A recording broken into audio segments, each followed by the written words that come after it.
avec le docteur Ozil et notamment ce type de reconstruction. Et on les remercie également pour nous avoir gentiment prêté leur salle et invité dans leurs locaux. Nous souhaitions faire ce soir une réunion et une présentation assez interactive. L'idée, c'était vraiment d'essayer de répondre au maximum de questions sur les points qui ne sont pas fréquemment abordés en reconstruction mammaire, en consultation ou autre. Et donc, nous avons préparé quelques petits topos très très brefs qui vont simplement soulever les quelques points dont on avait discuté avec l'association RS-Dieppe, que l'on remercie également. Et il ne faudra pas hésiter, donc à la fin de chaque topo, à poser des questions. Et puis, bien évidemment, après, on partira sur vraiment pratiquement que ça pour essayer de ne rien oublier. Je présente le docteur Camille Ozil, que certaines connaissent. Moi, je suis Vincent Hensinger et on va commencer avec la présentation sur la reconstruction mammaire immédiate pour introduire déjà cette réunion. Bonsoir. Donc moi, je vais commencer par traiter, on va dire, des questions un petit peu générales et ensuite, Vincent va traiter des points un petit peu plus techniques, un peu plus spécifiques sur les différentes techniques plutôt microchirurgicales. Donc la première question qui se pose souvent dans le cadre d'une reconstruction du sein, c'est pourquoi est-ce qu'on ne peut pas toujours faire la mastectomie et la reconstruction en même temps? Parce que dans l'idée, ça paraît être un cas idéal et logique. Malheureusement, ce n'est pas toujours possible. Donc on va revenir un petit peu pourquoi. Alors, quand on fait la mastectomie et la reconstruction en même temps, ça s'appelle donc une reconstruction mammaire immédiate et globalement, ça permet d'apporter des meilleurs résultats parce qu'on va pouvoir garder l'enveloppe du sein puisqu'on va la remplir tout de suite par un type de reconstruction qu'on aura choisi. Mais globalement, quand on peut le faire, on a des meilleurs résultats. Donc là, c'est un exemple de reconstruction immédiate avec un DIEP. Donc on va vider l'intérieur du sein de la glande qui est malade pour la remplacer par des tissus qui vont venir du ventre et tout en conservant l'enveloppe autour du sein.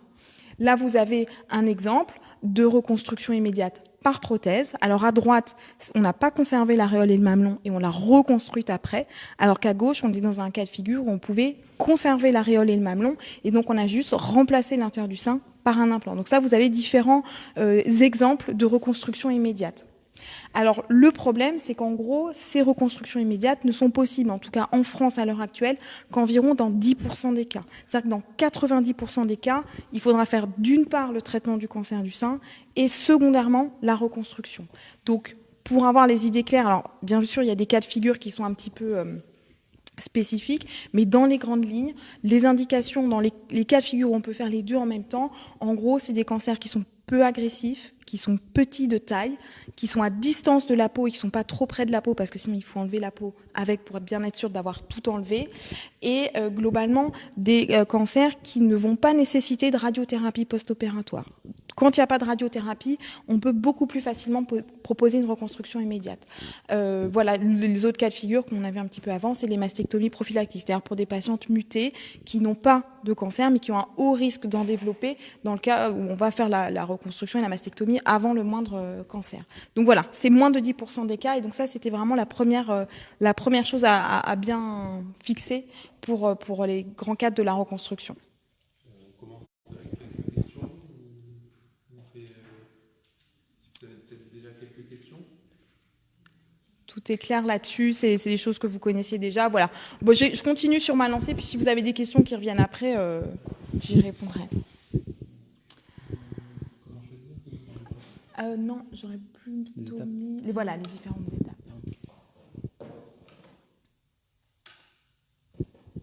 Voilà, alors là encore, une des grandes questions qui sont vraiment la base de la reconstruction du sein, la plupart des patients pensent en arrivant que la reconstruction, c'est quelque chose qui va se faire en une seule fois. Voilà, il y a eu la mastectomie, il y a eu la reconstruction et effectivement, théoriquement, on pourrait envisager de faire tout en même temps.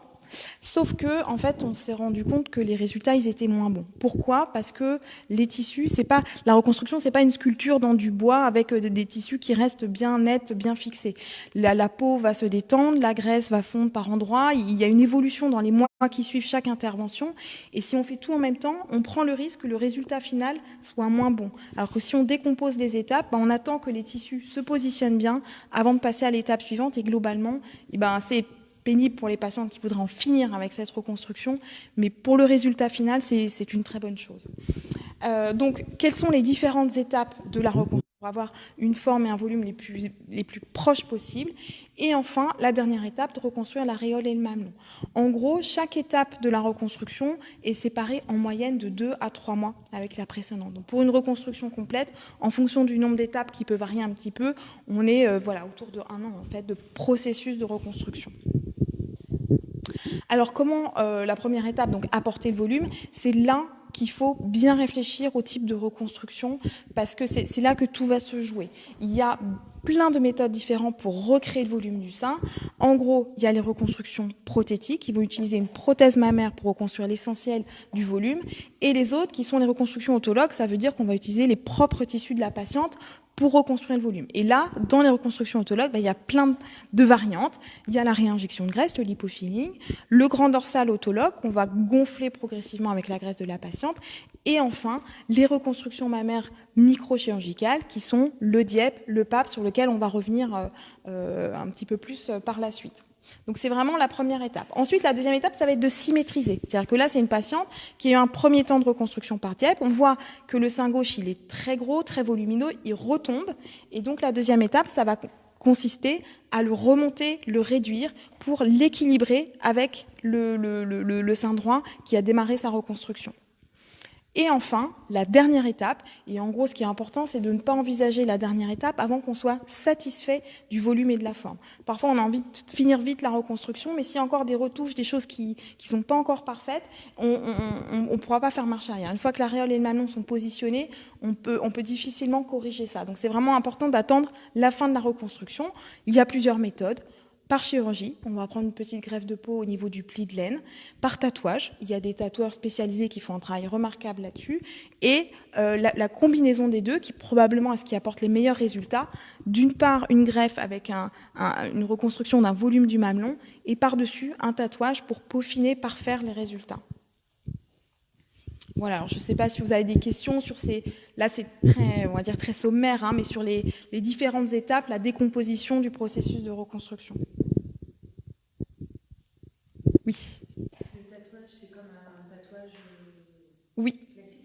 Alors, il y a différents tatouages. Il y a le tatouage médical qui va être fait par des médecins qui vont utiliser des pigments médicaux qui répondent à certaines normes, qui font, voilà, pour ceux qui font très bien ça, c'est très joli. Simplement, les pigments médicaux ont une tendance à se délaver un petit peu avec le temps, mais ils répondent à une norme, on va dire, médicale, etc. Après, il y a des vrais tatoueurs qui sont tatoueurs et qui vont utiliser des pigments de tatouage avec une infinité de couleurs, avec des techniques peut-être un petit peu plus raffinées et qui font des très belles choses. Mais là, on sort, on va dire, du cadre médical. C'est-à-dire qu'il n'y a pas de feuille de soins, on est sur un acte complètement esthétique. Mais il y a des résultats qui sont très très beaux avec les tatouages, ça c'est sûr. Mais le tatouage médical, lui, pour le coup, est pris en charge. Voilà. Si c'est fait par un médecin, voilà. Ça peut être pris en charge.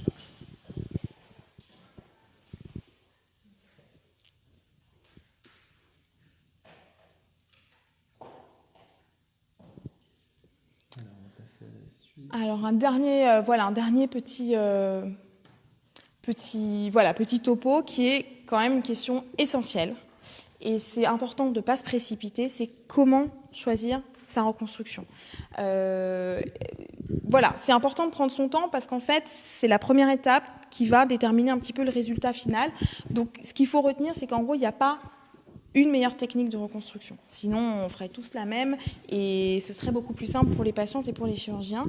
Mais il existe une infinité de différentes catégories de reconstruction et pour chaque patiente, il y a probablement une méthode qui va mieux lui correspondre par rapport à ses attentes, par rapport à beaucoup de paramètres. Donc c'est important de pouvoir proposer, que le chirurgien puisse proposer l'ensemble des techniques et faire le choix et d'aider la patiente à faire le choix de sa technique qui sera la plus adaptée pour elle. Voilà, donc ce que je disais, c'est qu'il existe toujours plusieurs possibilités. C'est très rare de voir une patiente en consultation en vue d'une reconstruction et de dire, pour vous, c'est ça. Non, en vrai, généralement, il y a au moins 2, voire 3 ou 4 possibilités différentes. Donc, c'est quand même assez rare d'être obligé de choisir une technique. C'est rare, ça peut arriver, mais c'est rare. Donc, voilà, c'est important de rencontrer un chirurgien plasticien, de passer du temps pour choisir, éventuellement d'en rencontrer plusieurs. Et il y aura autant d'avis différents que de chirurgiens, parce qu'on a tous nos petites techniques, nos façons, nos approches. Donc parfois les patientes sont un peu perturbées parce qu'elles vont avoir 3 plasticiens qui ont dit 3 choses complètement différentes. Eh ben oui, c'est ça. Mais il n'y a pas une vérité. Il n'y en a pas un qui a raison et les autres qui ont tort. C'est probablement des manières différentes d'arriver à des résultats qui sont bons aussi. Mais c'est important de prendre le temps de faire un peu le tour de la question. Les réunions d'information, etc., c'est très important parce que ça permet d'ouvrir un peu les questions. Alors, comment les patients vont choisir? Qu'est-ce que nous, on va regarder? On va voir en fonction des antécédents. Est-ce qu'il y a des grosses maladies en parallèle? Est-ce qu'il y a eu de la radiothérapie? On va regarder bien évidemment en fonction de la morphologie de la patiente. Est-ce qu'elle est toute fine? Est-ce qu'elle a des bonnes réserves graisseuses au niveau du ventre, au niveau des cuisses, etc. Et puis, on va prendre en compte de son désir de résultat. Qu'est-ce qui est important pour elle? Que ça aille vite et que ce soit simple, que ce soit beau, que ce soit naturel. En fait, les demandes, elles sont très différentes en fonction des patients. Donc, c'est à nous de prendre ça en compte. Évidemment, on va s'assurer qu'il n'y a pas des contre-indications. En gros, la contre-indication numéro 1, c'est le tabac. Quel que soit le type de reconstruction, quelle soit l'étape de la reconstruction, de toute façon, fumer, ce ne sera jamais bon. Donc voilà, on peut avoir un petit peu des catastrophes avec le tabac. Donc rien ne presse. Donc il faut prendre le temps d'arrêter et faire la reconstruction au bon moment. Après, c'est les différentes cicatrices qui peuvent gêner. S'il y a déjà une plastie abdominale, typiquement, on ne pourra pas réaliser de DIEP. Et voilà, en gros, pour les grandes contre-indications qu'on va vérifier. Alors voilà, le but de ces consultations, de ces rencontres, de ces réunions, ça va être de comparer les avantages et les inconvénients de chaque technique et de pouvoir choisir la technique qui va le plus correspondre aux attentes de chaque patiente. Voilà. Est-ce que vous aviez des questions là-dessus? Non, tout est clair. Bon, je vais passer la main à Vincent qui va vous aborder des points, on va dire, un petit peu plus techniques et un petit peu plus précis. Merci. Alors, juste avant d'aborder les petits points un peu plus précis qu'on m'avait confiés, je reviens sur un petit paramètre et un élément très important que tu viens juste de dire, et c'est ce sur quoi moi j'insiste aussi le plus en consultation. La première chose, c'est que la patiente, bien évidemment, quand elle a eu la prise en charge de son cancer, elle n'a pas eu le choix, ni de la technique, ni de la méthode, et surtout, elle n'avait absolument pas le temps de réfléchir. C'est-à-dire que c'était souvent déjà un choc assez important, et deuxièmement, une notion d'urgence, il faut faire vite, il faut vite prendre les rendez-vous, il faut vite choisir son chirurgien, et en fait, en réalité, on rentre souvent dans un réseau, donc on choisit absolument rien, et donc c'est une démarche que nous, on voit très très souvent en consultation, et parfois, en fait, cette démarche se poursuit jusqu'à la reconstruction. Et c'est comme ça que nous, on voit de temps en temps des patientes qui sont très déçues parce qu'elles n'ont pas pris le temps de réfléchir. Elles étaient dans cette démarche, tout s'est fait comme ça. On leur a dit, il faut faire ci, il faut faire ça. Elles ont été jusqu'au bout. Et finalement, à la fin où on est absolument plus pressé, puisque la reconstruction, il y a des femmes qui choisissent de ne pas se faire reconstruire, d'autres qui choisissent différents modes de reconstruction, d'autres qui choisissent différents délais. Il y a des femmes parfois qui préfèrent attendre 3 ans, 4 ans, 5 ans, et c'est bien sûr leur droit le plus strict quand on a eu un certain nombre de choses qui sont passées, voilà. Et simplement dire que c'est un moment où on a le choix et on a le temps. Et c'est 2 éléments qui sont très importants, et il faut prendre le temps de s'informer, de se renseigner, de comprendre les choses. Vous êtes en droit de poser beaucoup de questions et vous êtes en droit de tout comprendre. On n'est plus dans les temps moyenâgeux de la chirurgie où on arrivait, on voyait son chirurgien et c'était lui qui savait ce qui était bon pour vous. Un point, c'est tout. Alors pour le cancer, ça reste relativement vrai, bien sûr, puisque là, on est face à une maladie et le but, c'est de gagner contre cette maladie. Mais pour la reconstruction, on n'est plus face à une maladie. On est face à un problème de déficit de qualité de vie. Parce que quand on nous manque un sein, et ça on a fait des études vraiment qui l'ont bien démontré, on perd beaucoup en qualité de vie, et c'est des indicateurs et des échelles qui sont très précises, qui peuvent porter sur le problème psychologique, sur les problèmes relationnels, sur les problèmes familiaux, sentimentaux, enfin peu importe, et qui vont retentir de façon importante sur chaque personne qui va être confrontée à une amputation telle que celle-là. Et ce que nous, on va vous restituer, en tout cas essayer vraiment de vous restituer avec ce type de chirurgie, c'est une qualité de vie qu'on va essayer d'amener à un niveau équivalent à celle que vous aviez avant d'avoir été malade. Et que les choses aillent mieux au niveau physique, au niveau psychique, au niveau environnemental, au niveau familial, etc. Et donc, tout ça, c'est simplement pour vous dire qu'on a le temps, on a le droit de s'informer, de choisir et de faire son choix en connaissance de cause. Et surtout, il faut réfléchir parce qu'il y a beaucoup de préjugés, il y a beaucoup de choses qu'on pense au départ, notamment sur les reconstructions dites autologues. Tu as commencé à les évoquer, mais les reconstructions par lambeaux graisseux, Dieppe, Pape, les reconstructions par lipofilling, etc. C'est des reconstructions souvent qui vont être beaucoup plus longues, beaucoup plus complexes. À la limite, ça, je dis souvent, c'est plus le problème du chirurgien que du patient, puisque lui, par définition, il est en train de dormir pendant qu'on va faire un geste qui va être un peu plus complexe. Mais par contre, c'est parfois des choses des techniques qui, à long terme, vont donner une satisfaction tellement plus importante et une tranquillité, on va dire, d'esprit tellement plus importante qu'elles en valent vraiment le coup. Et que sinon on s'investit beaucoup dedans, c'est qu'on voit aussi le retour des patientes et des études qu'on a pu mener qui sont extrêmement positifs. Donc voilà, c'était juste pour compléter ce que tu disais tout à l'heure. Donc maintenant, on va parler de quelques petits points très techniques et qui faisaient partie des questions apparemment fréquemment posées en dehors de la consultation, notamment les cicatrices du site donneur. C'est sûr que nous, en consultation, alors quand on dit site donneur, ça veut déjà dire qu'on parle de reconstruction autologue, de reconstruction avec ses propres tissus. Bien évidemment, quand on reconstruit avec une prothèse, on met la prothèse, donc il n'y a pas de site donneur. Le site donneur, c'est l'implant. D'accord ? Quand on va faire une reconstruction avec ses propres tissus, il y a un site donneur, puisqu'on va prendre le ventre, on va prendre la fesse, ou on va prendre la cuisse, ou on va prendre de la graisse partout pour reconstruire le sein. Donc ça veut dire que, par définition, on va opérer une région ou une zone qui avait absolument pas été malade et qui avait absolument pas demandé à être opérée. Donc c'est cet élément-là qu'il faut prendre en considération, parce que pour nous, c'est un site donneur, donc effectivement, ça va nous donner un matériel qui va nous permettre de faire une reconstruction, mais pour les patientes qui sont opérées, c'est aussi un élément de leur morphologie et il ne faut pas que ce soit quelque chose qui soit inesthétique, ou en tout cas, il faut que ce soit le plus discret possible. D'accord ? Et donc, c'est pour ça que ces cicatrices sont souvent au cœur de vos préoccupations. Et la première question, elle est toute bête, mais c'est pourquoi elles sont nécessaires. Donc, il faut bien comprendre une chose, c'est que quand on va prendre de la graisse par liposuction, là, on va pouvoir prendre de la graisse avec une toute petite cicatrice de 2 mm et on va juste aspirer la graisse.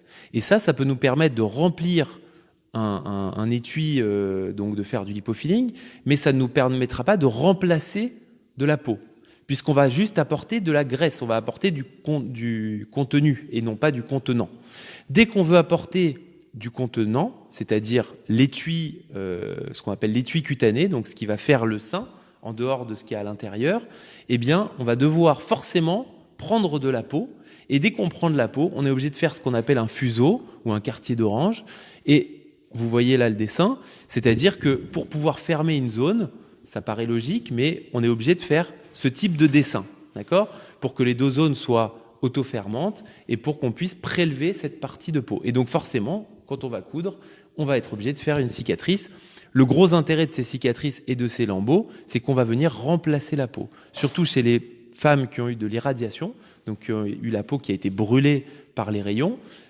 C'est très bien parce que ça empêche les récidives, ou en tout cas ça les limite, mais en tout cas, c'est vrai que ça va brûler la peau et ça donne une peau qui est pigmentée, qui est de mauvaise qualité, qui est fragile, qui fait mal, qui se rétracte. Et le gros avantage, c'est que là, quand on va apporter de la peau neuve qui vient d'ailleurs, tout d'un coup, et on va enlever une partie de la peau irradiée, tout d'un coup, tout l'environnement va devenir complètement souple et va devenir, alors pas complètement comme si ça n'avait pas été opéré, mais en tout cas n'aura plus rien à voir avec ce que c'était auparavant. La deuxième chose, c'est les cicatrices du site donneur. Donc effectivement, pour prélever, vous l'avez compris, on est obligé d'avoir fait une grande cicatrice. Et là, vous voyez la cicatrice de Dieppe, donc, qui est au niveau abdominal inférieur. C'est des cicatrices, bien évidemment, un mois après l'intervention, qui sont visibles, qui peuvent même être encore beaucoup plus visibles que ça, puisque on va avoir de l'inflammation au niveau de la cicatrice. Une cicatrice, ça met à peu près 1 an à évoluer. Maintenant, on a des procédés avec l'utilisation d'un laser qui est proposé par Urgo, de réduire ce temps-là et d'avoir des cicatrices plus rapidement, plus jolies. Mais en tout cas, on est de toutes les façons confronté au problème d'évolution d'une cicatrice avec une inflammation initiale et avec donc une rougeur et une cicatrice très visible au début. On a une cicatrice au niveau de l'abdomen et également une cicatrice tout autour du nombril. Et les cicatrices au niveau du lambeau, on va se débrouiller pour en placer une dans le sillon quand on a suffisamment de peau, ce qui permet d'en cacher une à l'intérieur du sillon sous-mammaire. Simplement, ce qu'on va voir juste après, vas-y, voilà. Donc c'est là, on est à 1 an et demi ou 2 ans du lambeau. Maintenant, vous voyez la cicatrice qui est blanche. Donc en fait, une cicatrice, quand elle est fine, qu'elle est blanche et qu'elle est bien placée, parce qu'en plus, je lui fais baisser un petit peu ses sous-vêtements, en fait, elle va se fondre dans le décor et elle va se faire oublier. Alors, elle sera toujours là. Une cicatrice, c'est à vie. Donc, quand on pense qu'une cicatrice, on peut l'enlever, on peut la retirer, on a beau être on va dire, avec des techniques très évoluées, une cicatrice, ça reste quelque chose qui reste à vie.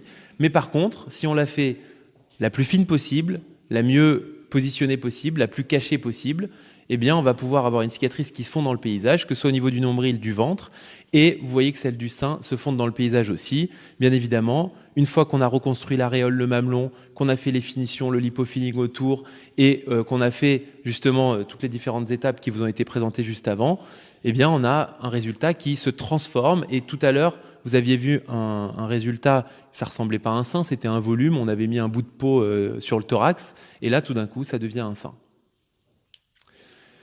Donc voilà, je voulais juste vous montrer aussi qu'on en profite bien sûr pour rendre le ventre un petit peu plus plat et donc que l'idée et l'idéal, c'est d'essayer au niveau du site donneur d'avoir un résultat. Alors, je dirais pas qu'il sera meilleur qu'avant parce que de toute façon, ça reste un site qu'on opère pour reconstruire, mais en tout cas, qui soit le mieux réussi possible. Le PAP, c'est un petit peu le lambeau qu'on utilise de plus en plus ces derniers temps. Il ne remplace pas le DIEP, mais il vient plutôt en complément pour les femmes qui auraient une contre-indication au DIEP, qui auraient déjà une abdominoplastie, qui seraient trop minces pour pouvoir faire ce type de lambeau. Là, on va prendre le lambeau à la face postérieure de la cuisse. Donc là, pareil, je vous ai montré la cicatrice 6 semaines après l'intervention. Donc on voit la cicatrice, elle est très visible, elle est vraiment, bien évidemment, c'est difficile au début de se dire qu'on va garder ça. Avec une asymétrie qui est assez marquée. Voilà. Et en réalité, voilà ce que ça va devenir. Et voilà, il y a surtout la face postérieure. On voit que la cicatrice, en fait, se fond dans le sillon sous-fessier. Et on voit même que la patiente, elle a un lifting de cuisse, puisque la cuisse, elle est beaucoup plus tendue, et que ça m'est déjà arrivé plusieurs fois que des patientes qui ont eu un PAP me demandent de, entre guillemets, symétriser l'autre côté, c'est-à-dire de faire un lifting de cuisse de l'autre côté. Alors ça, on le prévoit jamais d'emblée, parce que il y a des patientes que ça dérange absolument pas, et cette femme n'était pas du tout dérangée, et voilà. Mais une femme qui aurait un peu plus d'excès de cuisse et qui serait dérangée, et qui finalement...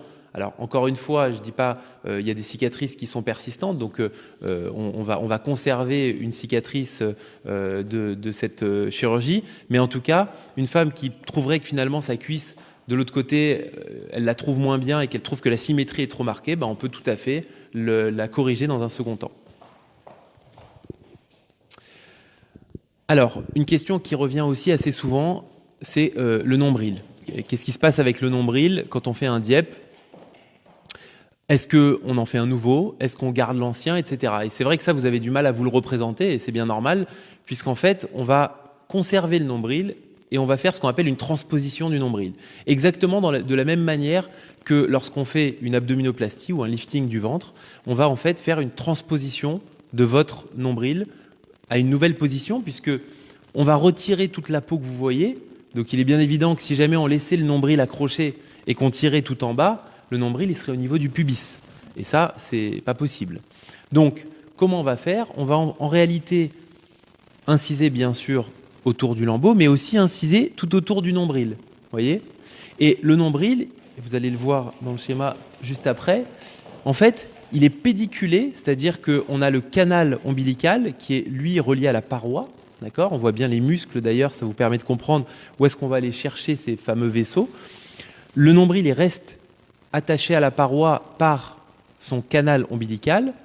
Et ce qu'on va faire, tout simplement, c'est qu'une fois qu'on aura rabaissé le tablier abdominal pour refermer le ventre, on va faire une nouvelle incision en regard de là où on veut que le nombril se trouve, et on va tout simplement ressortir le nombril par cette incision. Et là, vous le voyez bien, en fait, au début, on va tirer dessus, donc il est toujours relié par son canal pour le ressortir au bon endroit.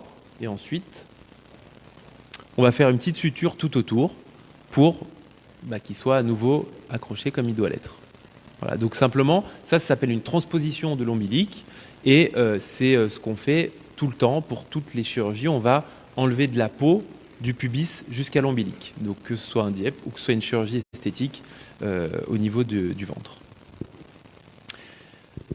Alors ensuite, un sujet également qui est important parce que je pense que ce sujet-là, pour le coup, c'est plus nous qui souhaitons l'aborder et bien sûr l'association RS DIEP parce que on sait que même si ça reste extrêmement rare, c'est une situation qui va être très anxiogène et à juste titre puisque c'est toute situation imprévue est anxiogène et toute situation où on avait une opération et on va se faire à nouveau opérer dans l'urgence est encore plus anxiogène. Donc je pense que le fait de déjà savoir un petit peu comment ça se passe et pourquoi, si jamais ça arrive, ça peut-être que ça vous aidera à être moins stressé et à envisager les choses, même si c'est jamais plaisant de retourner au bloc et même si c'est jamais plaisant de se dire qu'il y a potentiellement un problème sur sa chirurgie, de les envisager d'une manière plus connue et moins sur les angoisses en fait de ce qu'on ne sait pas et de ce qu'on ignore. Alors quand est-ce qu'une reprise est nécessaire? Donc, une reprise, ce qu'on appelle une reprise, c'est réopérer une femme ou une patiente qu'on vient d'opérer il y a quelques jours ou quelques semaines. En pratique, 95% des reprises, pour ne pas dire 99% des reprises, ça va être pendant le temps de l'hospitalisation. D'accord? C'est-à-dire qu'on reste hospitalisé pour une chirurgie donc de reconstruction autologue comme un DIEP, un PAP ou un gracilis ou d'autres reconstructions autologues. On reste hospitalisé une petite semaine. Ça peut aller de 4-5 jours à 7-8 jours.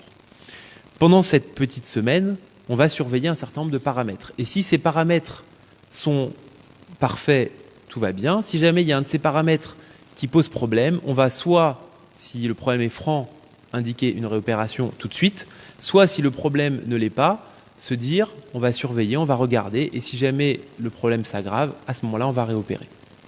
Donc ça peut être un saignement, une infection, ça c'est toute chirurgie. Je veux dire, on se fait opérer, quoi qu'il arrive, on peut toujours avoir un saignement, une infection. Et il suffit qu'on ait ce qu'on appelle une collection, c'est-à-dire que le saignement forme un caillot, un gros caillot dans le ventre, par exemple, ou dans le sein, ou bien que l'infection forme un abcès, c'est-à-dire qu'on ait du pus. À ce moment-là, on doit réopérer pour drainer, évacuer cette collection. Alors bien sûr, on fait très attention parce qu'une collection dans le sein, elle peut compromettre la reconstruction, puisqu'elle peut éventuellement comprimer les vaisseaux. Donc, on va surveiller ces éléments. Les autres choses qu'on va surveiller, c'est bien évidemment ce qui pourra arriver aux vaisseaux qu'on a rebranchés. Les reconstructions autologues, une grande partie sont des opérations de microchirurgie où on va prélever bien sûr de la peau et de la graisse avec des vaisseaux. Et ces vaisseaux, à savoir une artère, une veine, on va aller les rebrancher sous microscope. C'est la microchirurgie, c'est le temps microchirurgical au niveau des vaisseaux du thorax. Et ces vaisseaux-là, donc l'artère sert à apporter le sang dans le lambeau.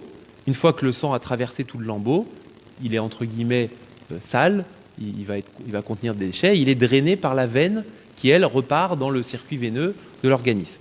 Si jamais l'artère ou la veine se bouche, à ce moment-là, il faut réopérer et là, c'est une urgence. Pourquoi? Parce que si jamais l'artère se bouche, c'est une thrombose artérielle, on va plus avoir d'apport dans le lambeau. Et vous savez bien que des tissus qui ont plus d'apport de sang, ils vont assez rapidement nécroser, donc ils vont plus survivre. C'est pas la patiente, c'est le lambeau dont je parle, et c'est important de comprendre qu'à chaque fois, quand on parle d'échec ou de complications, on parle vraiment du lambeau. Donc la thrombose artérielle, comment elle se manifeste? Le lambeau, il devient tout blanc, puisqu'il n'a plus d'apport de sang. Au lieu d'être rose, il devient tout blanc, ça paraît logique. Le Doppler, ça veut dire, pour celles qui ont déjà été hospitalisées avec un lambeau, on va surveiller, on va aller écouter l'artère, on va entendre psh, psh, psh, très régulièrement. Ça peut disparaître, puisqu'on n'entend plus l'apport de sang artériel. Et nous, on fait en plus une surveillance avec une sonde de pression en oxygène, ça peut chuter. Et donc, à ce moment-là, il faut vite réopérer.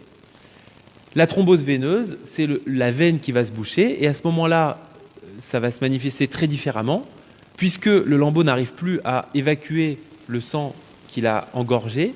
Le lambeau va grossir, il va devenir bleu, voire bleu foncé, et donc, bien évidemment, le Doppler, lui, peut continuer, le battement peut continuer, puisque l'artère continue encore à arriver, mais la sonde de température, elle aussi, va baisser. Et donc, lambeau blanc non vascularisé, ou bien s'il y a que ce soit la thrombose veineuse ou la thrombose artérielle, il faut réopérer, éventuellement refaire les sutures, les anastomoses. Je vous montre simplement à quoi ça ressemble pour que là aussi vous ayez une compréhension. Les anastomoses, c'est tout simplement des sutures de vaisseau. On abouche un vaisseau donc en faisant des petits points de suture au microscope. Là, on voit le vaisseau avant qu'on remette en route la circulation sur le vaisseau. Et ensuite, une fois qu'on a terminé l'anastomose, on voit le vaisseau une fois qu'on a remis le sang en route. On peut réussir, ou bien parfois, il y a certaines reprises où on n'y arrive pas parce qu'il y a un problème dans le lambeau, parce qu'il y a un problème dans le vaisseau. Et donc, ça peut arriver que, malgré tout le mal qu'on se donne, on n'arrive pas à rattraper un lambeau. Alors, je vous parle de tout ce qui va mal. Maintenant, je vais quand même vous rassurer un tout petit peu. Le but de vous en parler, c'est que si un jour le patient qui vit une situation comme ça, c'est 100% pour lui, il ne va pas écouter les statistiques. Mais en tout cas, pour avoir quand même un ordre d'idée, en tout cas dans notre expérience avec le docteur Ozil, les reprises chirurgicales pour ce type de problème sont extrêmement rares. Et moins de 5%, on va dire, des cas, on va être amené à reprendre. Et les échecs, c'est-à-dire qu'on n'arrive pas, malgré une reprise, à s'en sortir, c'est moins de 1% dans notre expérience. Donc ça reste extrêmement faible. Maintenant, le problème, il est toujours le même. Et quand on donne les statistiques, je le répète à chaque fois, si vous avez un problème, c'est 100% pour vous. Ce n'est pas 1% ou 0,5% ou 0,05%. Donc il faut savoir que ça peut arriver. Et il faut savoir aussi que ce n'est pas si grave que ça, entre guillemets. Pourquoi? Alors là, je vous ai parlé justement de l'échec. Vas-y, tu peux avancer. L'échec, tout simplement, c'est la nécrose du lambeau. Donc, comme je vous expliquais, le lambeau ne survit pas. En fait, c'est un retour à zéro. Donc, on n'a pas un échec sur une maladie. C'est-à-dire que là, on aura perdu un peu de temps, un peu d'énergie. C'est sûr que c'est jamais très plaisant. Et surtout pour celle qui s'est faite opérer. Mais, entre guillemets, la majeure partie des reconstructions que nous on propose, c'est des reconstructions où on ne va pas vous amputer de muscles, où on ne va pas, entre guillemets, perdre d'autres possibilités de reconstruction, et on aura toujours, pratiquement toujours, un plan B, un plan C. On n'utilise vraiment la roue de secours que quand on a eu un échec d'une première, voire d'une deuxième méthode. Donc après, on ne refait pas forcément la chirurgie d'emblée, donc parfois on va laisser le temps à la patiente de récupérer, parfois, si elle le souhaite, on peut réopérer beaucoup plus rapidement. Mais dans tous les cas, on revient à la situation initiale, c'est-à-dire qu'on a une mastectomie et qu'on a d'autres possibilités que l'on peut envisager à nouveau. Voilà. Donc l'échec, c'est un retour à zéro, ce n'est pas un échec à vie. Et il faut surtout vraiment surmonter ces échecs parce que même si ça reste rare, quand on va proposer et faire une autre méthode de reconstruction, en fait, les patientes oublieront un petit peu leur échec et vraiment les autres solutions peuvent être d'autres lambeaux libres si on a envie de rester sur des solutions rapides avec des résultats rapidement bons. Par exemple, notamment le lambeau PAP aujourd'hui il est clairement utilisé beaucoup dans les cas d'échec, par exemple de Dieppe. Et nous on en fait régulièrement dès qu'il y a le moindre souci. On va proposer à la patiente de passer sur ce type de lambeau, mais si elle ne le souhaite pas, on peut passer sur d'autres lambeaux, comme le grand dorsal. Et c'est en ça que le grand dorsal, je reste toujours très gêné face aux situations où il va être utilisé en première intention. Pour nous, ça reste quand même toujours l'ultime roue de secours. On ampute un muscle du dos, on ne va pas apporter énormément de volume en une seule fois. Et donc, c'est vraiment le lambeau qu'on fait quand on veut vraiment que ça marche pratiquement à 100%. Ou bien qu'on veut quelque chose de facile, de rapide, et certainement pas ce qu'on va utiliser en première intention.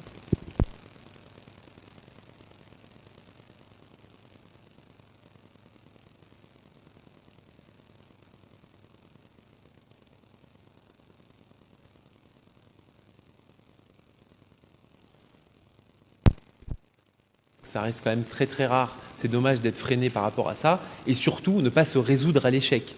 Et voilà, je veux dire, si jamais il y a un souci, bien sûr, c'est pas forcément le bon moment au début pour discuter des autres solutions et pour envisager la suite, mais il faut toujours prendre le temps de se reposer, de se calmer, et puis ensuite envisager la suite si nécessaire.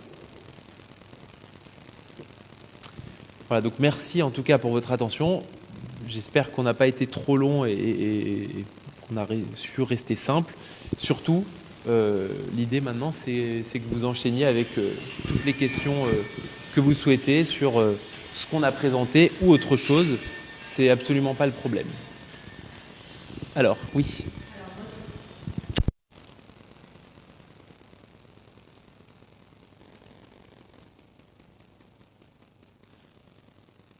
Alors,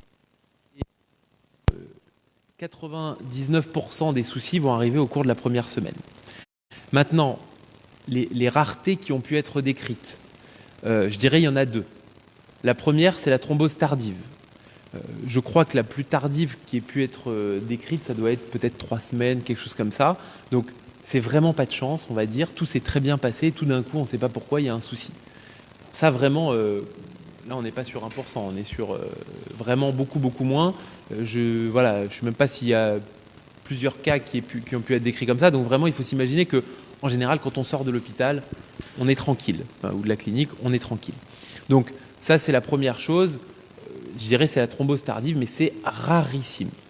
Et la deuxième chose, et ça c'est important parce que ça fait partie des mesures de prévention qu'il faut connaître, la peau qui a été irradiée, qui a été ensuite reconstruite, c'est une peau qui est fragile.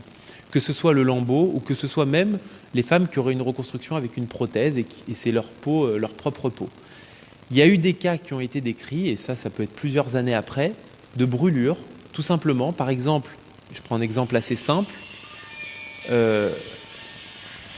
Un exemple, donc, je pense que c'est de brûlure. Donc, il suffit qu'il y ait un vêtement synthétique, un soutien-gorge synthétique, un vêtement synthétique de couleur très foncée. La patiente ne fait pas attention, elle est au soleil exposée pendant très longtemps. Et en fait, on n'a pas la sensibilité qui est tout à fait pareille. Et il y a des cas, et c'est rarissime là aussi, mais il y a des cas parfois de brûlures, même parfois importantes. Donc vraiment, ça, il faut faire attention. Une peau, même si on fait des belles choses et même si on rattrape en grande partie, etc., l'aspect et au niveau du toucher et au niveau physique du sein, ça reste quand même un tissu qui est peu ou pas sensible et ça reste quand même un tissu qui est fragile. Donc, il faut vraiment éviter les expositions à la chaleur, au soleil, etc. et faire attention par rapport à ça. Ça reste très rare quand même. Oui. Oui. Une toute petite chose en fait sur l'inquiétude que peuvent avoir les patientes qu'à distance, les tissus ne fonctionnent plus, que c'est ce cas d'échec.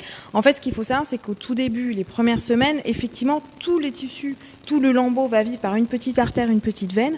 Mais dès qu'on implante en fait ces tissus, ils vont se reconnecter. C'est ce qu'on appelle la néo-angiogénèse, c'est qu'en fait, du coup, les tissus, ils vivent que par des tout petits vaisseaux, ils vont se reconnecter de partout. Et donc, en fait, quelques mois après, en général, on considère que c'est assez rapide, c'est-à-dire de l'ordre de 3-4 mois, en fait, le lambeau s'autonomise. C'est-à-dire que si on voulait, on pourrait même couper les vaisseaux qu'on a mis tant de temps à reconnecter, et bien en fait, les tissus seraient complètement intégrés, complètement reconnectés. Donc, voilà, c'est-à-dire que passer ces premiers mois, voilà, les tissus ils sont complètement intégrés, on peut dormir sur le ventre, toutes ces choses qui sont complètement interdites au tout début parce que le moindre petit mouvement peut effectivement modifier la vascularisation. Il faut savoir qu'au bout de quelques mois, c'est complètement intégré. Et on pourrait même, je vous dis, se permettre de couper ces vaisseaux-là sans que ça change quoi que ce soit sur le nouveau sein.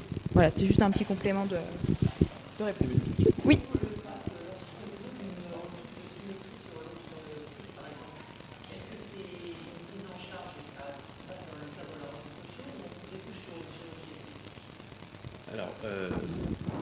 Alors, en pratique, dans l'absolu, ça devrait, bien sûr que ça doit être pris en charge. Maintenant, dans l'absolu, les prises en charge, c'est assez particulier, c'est des codifications et donc ça va être certains actes seulement qui sont pris en charge. Donc effectivement, un lifting de cuisse, si jamais on le fait en tant que tel, théoriquement, il n'est pas pris en charge. Après, moi, dans tous les cas où j'ai eu à le faire, bien évidemment, comme il y a plusieurs temps de reconstruction, c'est des choses qu'on va intégrer dans un des temps de la reconstruction qui est prise en charge. D'accord ? Donc, c'est absolument pas logique et ça fait pas partie des choses qu'on va faire ensuite sortir complètement du cas de la reconstruction pour une symétrisation. D'accord ? On va d'ailleurs souvent, en fait, céder de cette partie-là pour faire un autre temps. Par exemple, dans les temps intermédiaire ou dans les temps de finalisation, on peut être amené à injecter de la graisse, donc à faire ce qu'on appelle du lipofilling.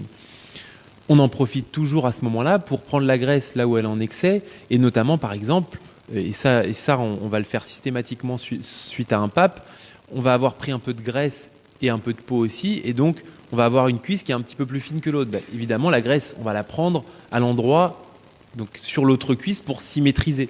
D'accord ? Donc on va se servir de cette intervention où on injecte de la graisse pour prendre la graisse là où on a envie de la prendre et là où ça aide la patiente.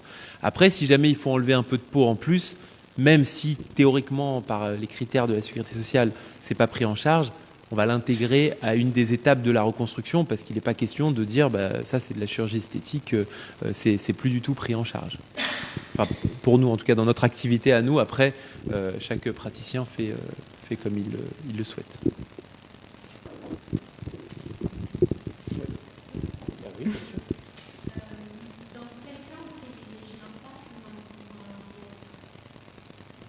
Alors, en fait, ça va dépendre quand même beaucoup de la morphologie de la patiente. C'est-à-dire quand on a un beau ventre qui est bien volumineux, qui éventuellement qui retombe, qui gêne la patiente, on va quand même favoriser le DIEP qui est vraiment un candidat idéal.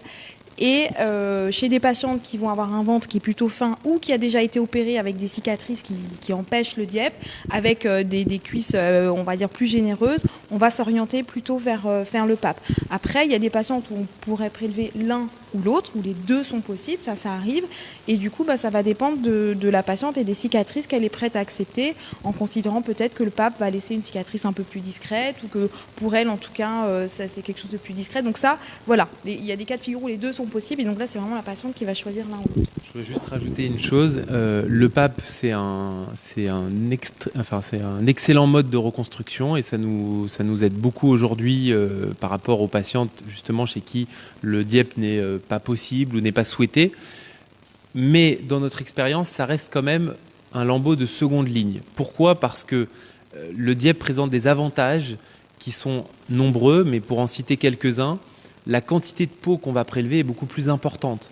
Donc on peut très facilement reconstruire des seins plus volumineux et en moins d'étapes chirurgicales. Ça, c'est la première chose. Et la deuxième chose, c'est que ce lambeau DIEP, on va avoir besoin de moins de temps de reconstruction. Le lambeau PAP, souvent, il va nécessiter 1 ou 2 temps de lipofilling intermédiaire. Parce que ce n'est pas un très gros lambeau. Alors même si maintenant on a décrit des lambeaux un peu plus importants qui nous permettent de limiter ce phénomène, ça reste un petit lambeau, plus petit que le DIEP. Donc sur un sein volumineux, ça va être quand même une des limites. Et au niveau de la quantité de peau, je vous l'ai montré tout à l'heure, le fait de pouvoir placer la cicatrice inférieure dans le sillon, souvent on ne pourra pas le faire avec le PAP puisque la quantité de peau qu'on a n'est pas suffisante pour aller jusqu'au sillon. Donc on va devoir, entre guillemets, suspendre le lambeau et la forme du sein à la fin sera tout à fait bonne et on arrive à avoir des très bons résultats esthétiques, mais avec parfois un peu plus ce patch au milieu du sein qui quand on peut faire un DIEP finalement, n'est pas toujours souhaité.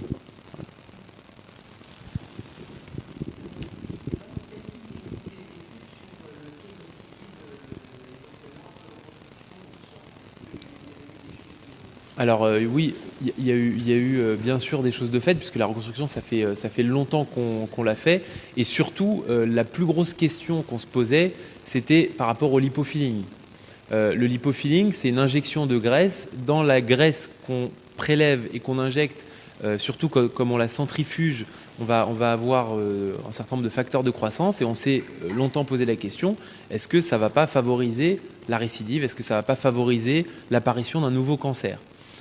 Et toutes les études ont été extrêmement claires, à tel point que le lipofilling, depuis maintenant, ça doit faire à peu près 2004. Oui, alors ça c'était l'extension à toutes les femmes, mais avant déjà on pouvait le faire déjà depuis longtemps. Maintenant on le fait en esthétique.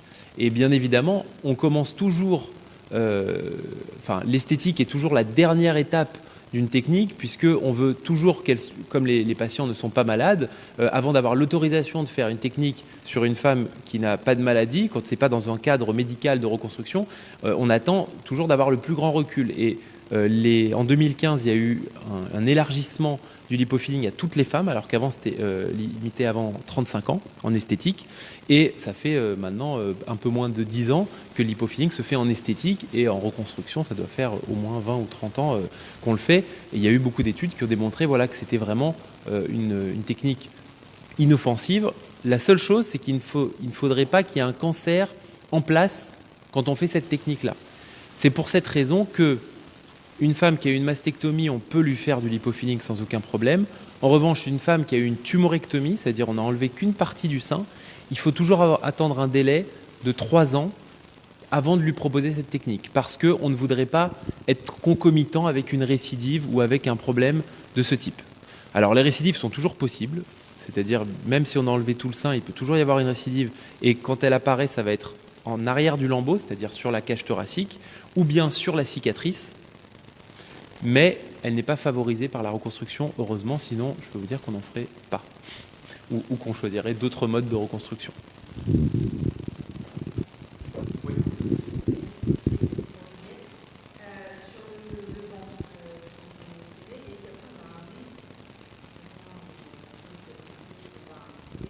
Oui. Alors, il peut y avoir des problèmes au niveau du ventre. Il se trouve que l'ancêtre du dieppe, c'était le lambeau qu'on appelait le tram, où en fait on prenait un des 2 muscles abdominaux qu'on faisait tourner pour emporter les tissus sans avoir besoin de couper les vaisseaux et de les rebrancher. Et dans l'ancêtre du dieppe, le gros problème, c'était les séquelles au niveau du ventre, parce qu'il y avait une perte de force, des risques d'éventration qui étaient très importants. Donc dans la technique du dieppe, l'idée c'est quand même de protéger au maximum la paroi abdominale et de conserver au maximum le muscle, les aponevroses. Donc en fait, on ouvre l'enveloppe du muscle, on suit à l'intérieur du muscle les vaisseaux jusqu'à leur origine et on referme tout ça à la fin. Donc il y a un taux de problème au niveau du ventre qui est bien plus faible qu'après tram. Malgré tout, il existe quand même dans quelques cas, alors au niveau de pourcentage, je dirais que c'est de l'ordre de quelques pourcents, quoi. Voilà, moins de 5% des cas, il peut y avoir des petits soucis et généralement, ça peut se réopérer. C'est-à-dire qu'on va profiter des temps suivants de la reconstruction, typiquement de la symétrisation. Si on se rend compte qu'il y a une suture qui n'a pas très bien tenu au niveau du ventre, qui est gênante, on fait un petit bilan, une échographie et on va profiter du deuxième temps de la reconstruction pour aller resolidifier la suture et remettre les choses en place.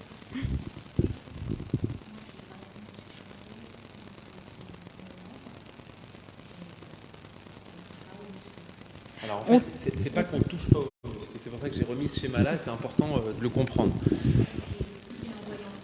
Ah d'accord, je suis navré. Alors je vais vous expliquer en même temps. Donc les muscles, il faut imaginer les muscles du ventre, ceux qui nous intéressent, comme 2 muscles plats qui sont verticaux et qui s'étendent du thorax au pubis globalement, de part et d'autre du nombril. D'accord ? Ce qu'on va faire pendant cette chirurgie, c'est que les muscles ils sont entourés par une gaine qu'on appelle une aponévrose. On va ouvrir cette gaine, on va aller chercher les vaisseaux à l'intérieur du muscle jusqu'au bout. On va couper les vaisseaux, ensuite on va enlever donc, la peau avec les vaisseaux, et ensuite on va refermer cette gaine. Ça veut dire qu'on a touché au muscle, puisqu'on a disséqué ces vaisseaux à l'intérieur du muscle, mais on n'a premièrement pas amputé de muscle, on l'a laissé intact, et deuxièmement, refermer la gaine anatomiquement, c'est-à-dire qu'on fait une suture avec des fils qui sont non résorbables pour être sûr de minimiser le risque d'éventration au plus bas qui soit. Et donc, on ouvre cette gaine, on la referme. C'est pour cette raison qu'il y a des risques qui ne sont pas nuls et qu'on peut, s'il y a une suture, comme l'expliquait le docteur Ozil, qui se réouvre un petit peu, qu'on peut faire ce qu'on appelle une éventration. Éventration, ça ne veut pas dire qu'il y a les viscères qui sortent, hein, ça veut juste dire que la suture qu'on a faite s'est réouverte, qu'il y a une zone de faiblesse au niveau de la paroi abdominale et qu'on va devoir la traiter soit avec une nouvelle suture, soit avec une plaque. Voilà. Donc ça, c'est le risque, mais ça veut aussi dire qu'on a conservé ce muscle et cette aponévrose qui effectivement auparavant, quand on faisait des lambeaux de trame, donc on prélevait le muscle et l'aponévrose antérieure, et là on avait un risque d'éventration majeur avec des femmes, et malheureusement j'en suis quelques-unes qui ont un ventre qui est extrêmement abîmé, qu'on a du mal à rattraper, et on a beaucoup de mal à leur proposer des vraies solutions parce qu'elles ont la moitié de leur paroi abdominale qui a été très abîmée.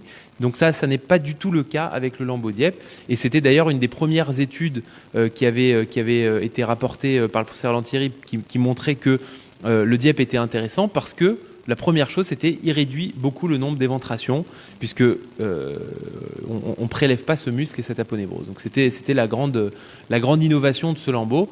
Donc oui, c'est possible, mais ça reste très peu fréquent, très limité, avec des solutions pour réparer qui sont tout à fait acceptables. Oui.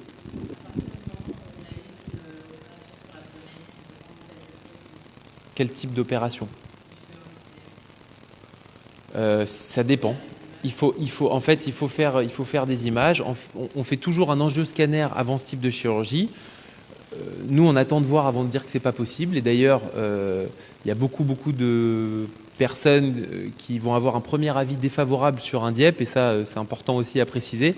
Avant de dire c'est pas pour moi, attendez peut-être un autre avis. Parce que, en fait, si on regarde bien et si on a l'habitude de ce type de lambeau, il y a énormément de cas où on va dire c'est pas possible dans l'absolu, mais en fait, où c'est tout à fait possible, notamment une tumeur musculaire. On a bien vu, il y a 2 muscles.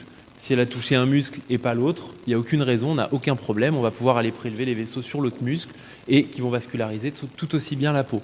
Donc, il faut examiner pour voir s'il n'y a pas de problème cicatriciel ou de problèmes liés avec la peau, et il faut voir l'angioscanner pour vérifier que les vaisseaux n'ont pas été abîmés pendant la chirurgie. Et voilà. Après, comme je vous le dis, c'est très important de vraiment, premièrement, faire des angioscanners dans des endroits où ils ont l'habitude de les faire, parce que si le temps d'injection n'est pas le bon, on ne va pas voir les vaisseaux. Si l'acquisition n'est pas assez précise, on ne va pas bien voir les vaisseaux. Donc parfois, on a des angioscanners où on ne voit rien, et en fait, ça a juste été fait dans un centre où ils ont fait ça comme s'ils cherchaient un problème dans le foie. Et deuxièmement, bien sûr, que ce soit analysé par quelqu'un qui a l'habitude de faire ces lambeaux, parce que malheureusement, les chirurgiens qui n'ont pas vraiment l'habitude, ils vont très vite récuser ce type de chirurgie, puisque si le cas est un tout petit peu différent de ce qu'ils ont pu voir auparavant, forcément, ils vont privilégier d'autres lambeaux, des lambeaux de grand dorsal ou d'autres lambeaux.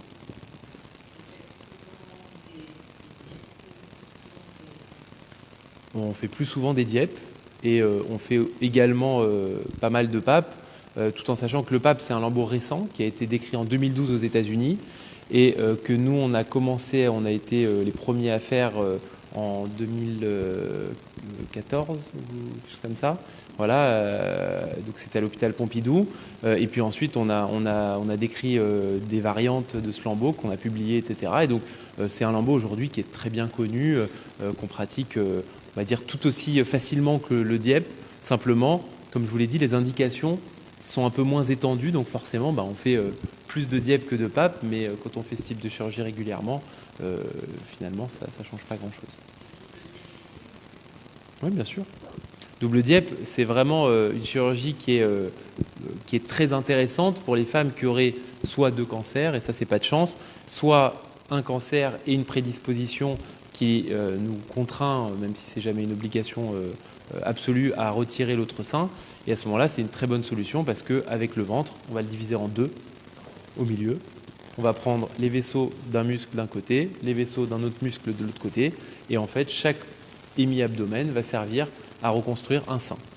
Et voilà, c'est une intervention qui peut être relativement longue, mais quand on est 2 opérateurs expérimentés, et c'est tout l'intérêt de c'est, je pense, un des seuls actes dans la nomenclature à être fait pour 2 opérateurs.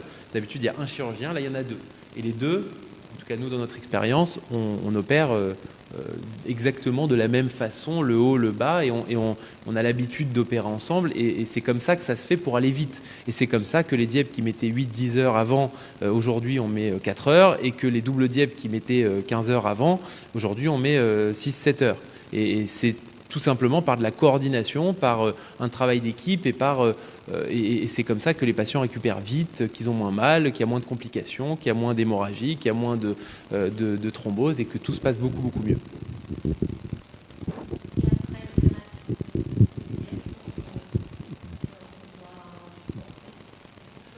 Oui, alors après les suites du DIEP, en gros, il y a 2 choses importantes. Il y a une gaine abdominale à porter qui va permettre de maintenir la paroi, permettre d'éviter, de limiter, on va dire, les gonflements au niveau du ventre, et de soulager un petit peu la paroi, qui va nécessiter un temps de récupération, on va dire entre 1 et 2 mois de récupération pour que la cicatrisation à l'intérieur du ventre de la paroi se fasse bien. Et la deuxième chose qui est importante également, c'est les bas de contention. C'est-à-dire que parmi les risques de ces interventions, qui sont plus longues que d'autres interventions, c'est le risque de faire des caillots au niveau des jambes, c'est la phlébite et l'embolie pulmonaire. Il y a un moyen simple de limiter ce risque, c'est de porter des bas de contention. Donc c'est des bas de contention qui se portent dès le début de l'intervention, pendant l'intervention, et qui vont se porter, je dirais, au moins une bonne quinzaine de jours après l'intervention. L'idéal étant de porter des bas de contention jusqu'à ce qu'on ait repris une mobilité et une activité identiques à avant l'intervention. Tant que les patientes sont encore un peu fatiguées, qu'elles sont au fauteuil, qu'elles sont au lit, etc., plus qu'avant l'intervention, ça veut probablement dire que les bas de contention sont utiles. Donc, en termes d'équipement et de vêtements particuliers après l'intervention, je dirais la gaine et les bas. Et je dirais plutôt dans les choses à ne pas porter, ça va être tout ce qui est soutien-gorge et vêtements serrés au niveau du sein pendant le premier mois. Alors éventuellement, au bout de 15 jours, on peut commencer des brassières très souples qui ne vont absolument pas appuyer sur les seins. Mais par contre, tout ce qui est vraiment serré, il faut vraiment attendre quelques semaines avant de pouvoir en reporter. 1 mois. Un mois à 6 semaines. Après, on adapte un petit peu en fonction du déroulement de l'intervention, en fonction du geste précis qui a été fait au niveau du ventre. Parfois c'est 1 mois, parfois c'est 6 semaines, mais c'est de cet ordre-là.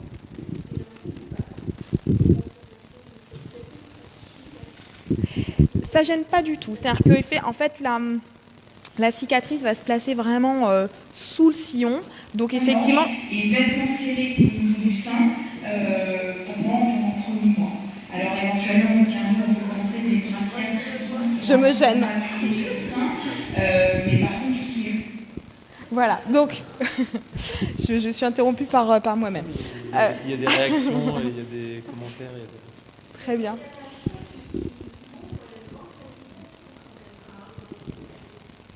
Oui, mais ça, c'est une chose, effectivement, qui revient beaucoup. Je voulais juste terminer pour la question du bas de contention et du PAP. C'est-à-dire qu'en gros, la cicatrice va vraiment se passer dans le sillon sous la fesse. Il suffit de prendre un bas de contention qui va s'arrêter juste un petit peu en dessous pour permettre le port d'un pansement sans gêner. Ou même si le bas de contention recouvre légèrement le pansement, ça ne pose pas de problème. Et du coup, dans le PAP, il n'y a pas besoin de gaine autre que des bas de contention, finalement. Elle. Non, rien. Le moins de choses possible. Justement, au niveau des pansements, on fait des pansements qui sont extrêmement légers pour éviter toute compression du sein, du lambeau. Donc, en gros, moins on met de choses sur... Voilà, mais là c'est tout l'inverse. Vraiment, on fait des pansements extrêmement légers pour pouvoir voir la couleur des tissus et pas mettre 3 épaisseurs de pansement et pas savoir comment vit le lambeau. Donc la première chose, c'est déjà de bien voir et de ne pas appuyer. Et ça, on va dire que c'est vraiment les premières semaines. En général, au bout de 15 jours, une petite brassière souple, large, et puis au bout d'1 mois, on peut reprendre une lingerie plus classique, quoi. Un tout petit élément puisqu'on parle de ce qu'on met sur le lambeau après la chirurgie. Donc bien sûr, rien, c'est clair. Rien pour pas comprimer et rien pour voir ce qui se passe. Et nous maintenant, on responsabilise un petit peu les patientes puisque on a beau former toutes les équipes, on a beau être dans des centres ici on a pu former toutes les infirmières, etc., etc. Il y a toujours un aléa qui existe. Et cet aléa, il peut être lié à des choses qu'on ne peut même pas imaginer, qu'on ne peut même pas soupçonner. Ça peut être une élève infirmière qui vient, personne ne sait même qu'elle est là, elle se dit tiens je vais aller faire un pansement, je vais aller dans telle chambre, et puis elle vient, elle fait un pansement. Donc la patiente, elle se doute pas que c'est quelqu'un qui connaît rien, et voilà. Et on va dire normalement ça devrait même pas arriver puisqu'elle devrait toujours être encadrée, mais il y a toujours un aléa qu'on maîtrise pas à 100%, et donc nous on dit toujours aux patientes, voilà, c'est votre lambeau, vous le voyez 24/24, donc on doit le voir. Et si jamais il y a un souci, vous le signalez. Alors, c'est pas la patiente qui se surveille, parce que ça, ce serait trop anxiogène. Mais c'est juste de dire, voilà, si on vient, qu'on veut vous mettre un pansement, on veut vous mettre une compression, un soutien-gorge, quoi que ce soit, vous dites non, voilà, où vous demandez à ce qu'on nous appelle parce que on a déjà vu de temps en temps des situations qu'on n'aurait pas attendues, heureusement qui n'ont pas eu de conséquences délétères, mais qui auraient pu en avoir, et alors que on fait tout pour que tout soit extrêmement bien organisé, et on fait en permanence des formations, et la direction de la clinique va octroyer une surveillance spécifique, et notamment ici on a la chance d'avoir une infirmière dédiée pendant les 48 premières heures à 100% à la patiente qui a eu son lambeau, etc. Donc on fait tout pour qu'il n'y ait aucun problème, mais la patiente aussi, si elle connaît les quelques règles à observer, eh ben on est sûr qu'il y a au moins le petit contrôle qui fait qu'elle ne se laissera pas faire si jamais il y a une situation inattendue, tout simplement.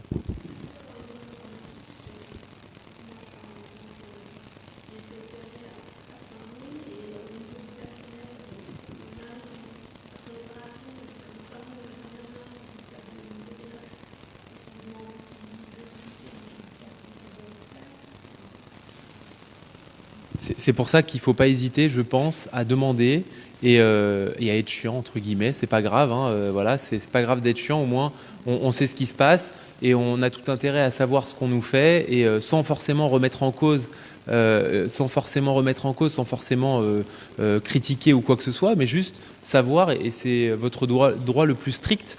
Donc voilà, si jamais l'infirmière ou l'infirmier ne le dit pas, bah, lui demander, excusez-moi, mais vous pouvez juste me dire ce que vous allez faire. Voilà, et puis en général, ça se passe plutôt bien quand on demande ça gentiment. Après, c'est vrai que voilà, eux, ils font leur travail, ils savent ce qu'ils font, mais vous êtes aussi en droit de vérifier que ce qu'ils font sont en accord avec ce qui est logique. Et c'est comme ça qu'on évite parfois des erreurs, parce que les erreurs, elles peuvent toujours arriver, malheureusement. Oui.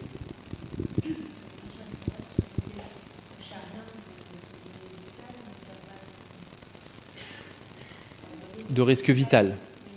Alors, le risque vital, il existe toujours en chirurgie.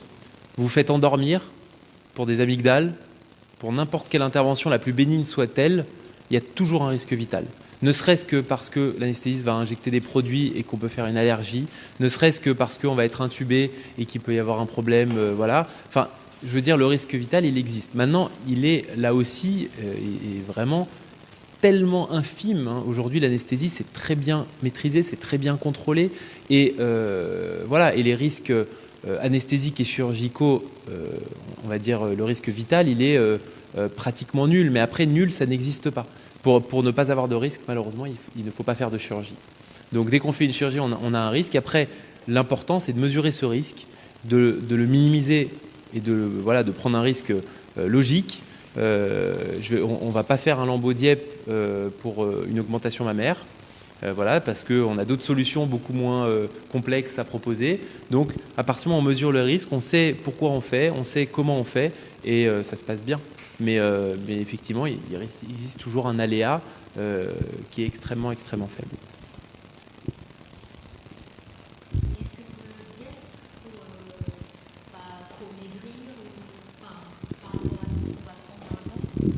Alors, ce que je dirais au niveau du poids, parce qu'il y a beaucoup de patientes qui posent la question en disant ah bah j'ai pas beaucoup de graisse, est-ce que ça vaut le coup si je prends quelques kilos avant l'intervention, etc. Je pense que non. En fait, l'important, c'est que les patientes soient à leur poids de forme. C'est-à-dire que c'est la reconstruction qui va s'adapter à la patiente et pas la patiente qui va s'adapter au type de reconstruction.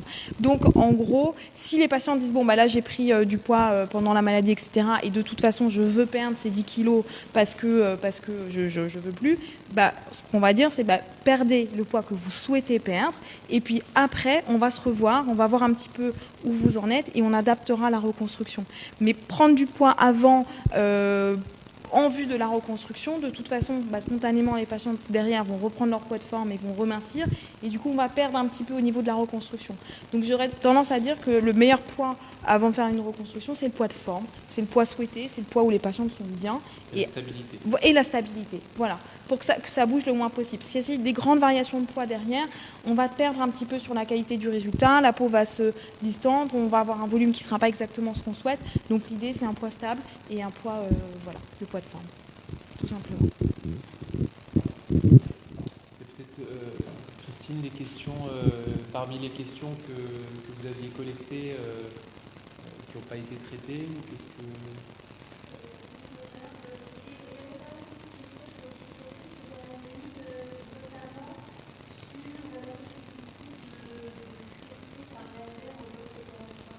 Ah oui, j'avais lu cette question.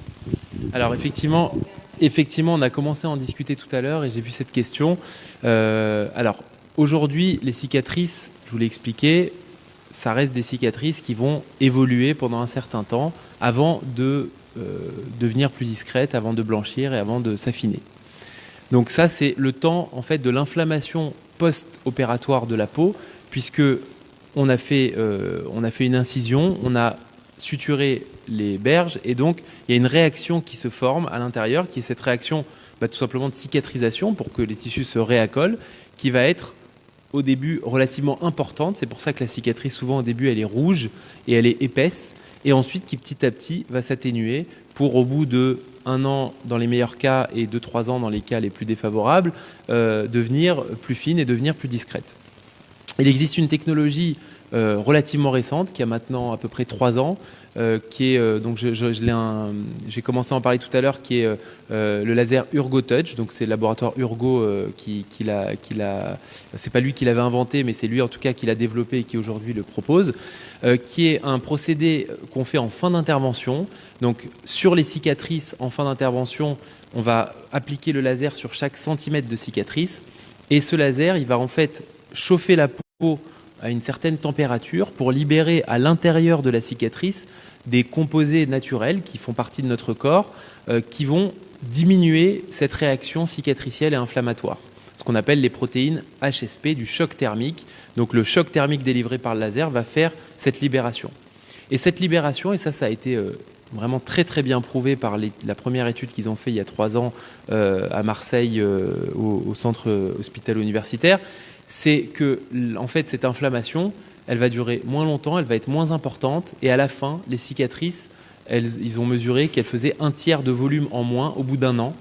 Et ils l'ont pas mesuré avec les yeux bien évidemment, ils l'ont mesuré avec des appareils qu'on appelle quantificaires, où vraiment la cicatrice en 3D va être mesurée par un appareil qui a toujours des conditions extrêmement précises. Et comment ils ont fait cette comparaison? Ils ont traité des femmes qui étaient volontaires, bien évidemment, sur des réductions mammaires. Un sein était traité, l'autre non. Et la patiente ne savait pas lequel était traité, le chirurgien non plus. Donc c'est un vrai double aveugle. Et ils ont mesuré et quantifié et comparé la cicatrice d'un côté contre l'autre côté, à des points, je vous passe les détails, mais qui étaient les mêmes, donc vraiment pour que ce soit très très comparatif. Donc ils ont vu ces résultats. Bien sûr, ces résultats, s'ils étaient que visible sur un ordinateur et avec un appareil photo, il ne serait pas forcément intéressant. Ce qui est intéressant, c'est qu'à la fin, ils demandaient aux patientes quel sein vous préférez. Et que pratiquement toutes les patientes préféraient le sein qui avait été traité par laser sans savoir lequel c'était. Donc, c'est un laser qu'on appelle d'optimisation cicatricielle qui va tout simplement optimiser la cicatrice. Ça ne veut pas dire qu'elle va être parfaite, ça ne veut pas dire qu'elle va disparaître, ça veut dire qu'elle sera au moins 1/3 mieux que ce qu'elle aurait été sans laser. Et souvent, elle va évoluer différemment, elle va évoluer plus vite. Je parlais encore tout à l'heure, j'opérais ici avec un des chirurgiens qui vient juste de commencer à utiliser ce laser et qui me dit c'est fou, j'ai vu ces cicatrices-là au bout de 2-3 mois, je ne les reconnais pas, ce n'est pas des cicatrices que j'ai l'habitude de voir. C'est vrai que c'est le premier effet que ça nous fait nous en tant que chirurgiens, c'est que ces cicatrices, on a l'habitude de les voir au bout de 8-10 mois. On n'a pas l'habitude de les voir comme ça au bout de 3-4 mois. Donc, c'est une amélioration, c'est pas non plus voilà, quelque chose qui fait disparaître la cicatrice. Et effectivement, aujourd'hui, il n'y a absolument, pour le coup, aucune prise en charge pour ce type de technique. Il faut savoir que, comme toute nouvelle technologie, ça a un coût, et ça a un coût qui est relativement important parce que ça va dépendre du nombre de centimètres de cicatrices que l'on va traiter. Tout simplement parce qu'il y a non seulement le laser qu'il faut louer, mais aussi des bandelettes de sécurité qu'il faut qu'on applique avant de traiter la cicatrice, avec des puces électroniques qui vont permettre d'être sûr que le laser il a bien traité chaque centimètre de cicatrice, qui ne traite pas trop pour ne pas brûler et qui ne traite pas de façon insuffisante pour que la cicatrice soit quand même bien traitée. Et ces bandelettes-là, eh ben, en fait, elles se vendent par centimètre et ça coûte cher. Donc, ça veut tout simplement dire que c'est une technologie qui est possible, qui existe, qui améliore les choses, que nous, dans notre activité libérale en reconstruction mammaire, on utilise. Maintenant, on l'utilise même sur le ventre et aussi sur le sein. Après, c'est vrai que c'est quelque chose qui n'est pas remboursé par l'assurance maladie, donc on ne peut pas faire en hôpital public, en tout cas sans des fonds extérieurs, puisque tout simplement, voilà, pour chaque patient, c'est un coût important. Voilà. Absolument pas. Il faut savoir que tout ce qui n'est pas pris en charge par la sécurité sociale n'est jamais pris en charge par aucune mutuelle. Ça, c'est une vérité absolue en chirurgie esthétique. Les mutuelles, bon, déjà que les remboursements ne sont pas forcément exceptionnels, hein, depuis toutes les lois qui ont été passées récemment, qui ont toujours bien sûr pour but de faciliter l'accès aux soins aux patients, mais en fait qui tout simplement ont surtout pour but de diminuer les remboursements. On se rend compte que les mutuelles remboursent déjà pas très bien à la base, mais surtout dès qu'il y a un acte qui n'est pas pris en charge par l'assurance maladie, à ce moment-là, la mutuelle ne le rembourse plus du tout. Elle veut une prise en charge au moins d'1 € par l'assurance maladie pour pouvoir rentrer en ligne de compte. Et ces techniques-là ne sont absolument pas prises en charge par l'assurance maladie aujourd'hui. Peut-être que dans 20 ans, ça le sera. Il faut quand même savoir que le DIEP, avant d'avoir une codification qui nous permette de le faire sans être hors la loi, il a fallu attendre à peu près 20 ans. Entre le moment où on a commencé à en faire en France et le moment où la Sécu a dit tiens, on va faire un code pour le DIEP, puisque finalement c'est quand même une bonne technique de reconstruction. Ce code est apparu il y a quelques années, il y a 3 ans ou 4 ans. Ouais, voilà. 2014, voilà. Alors que le DIEP, ça fait depuis longtemps qu'il est pratiqué. Voilà. Donc malheureusement, il y a toujours un retard important à l'allumage. Et puis surtout quand ça coûte de l'argent, parce que bien sûr, quand ils ont des choix à faire, ils vont plutôt mettre l'argent dans les chimiothérapies que dans le laser cicatriciel. Ce qu'on peut comprendre aisément aussi.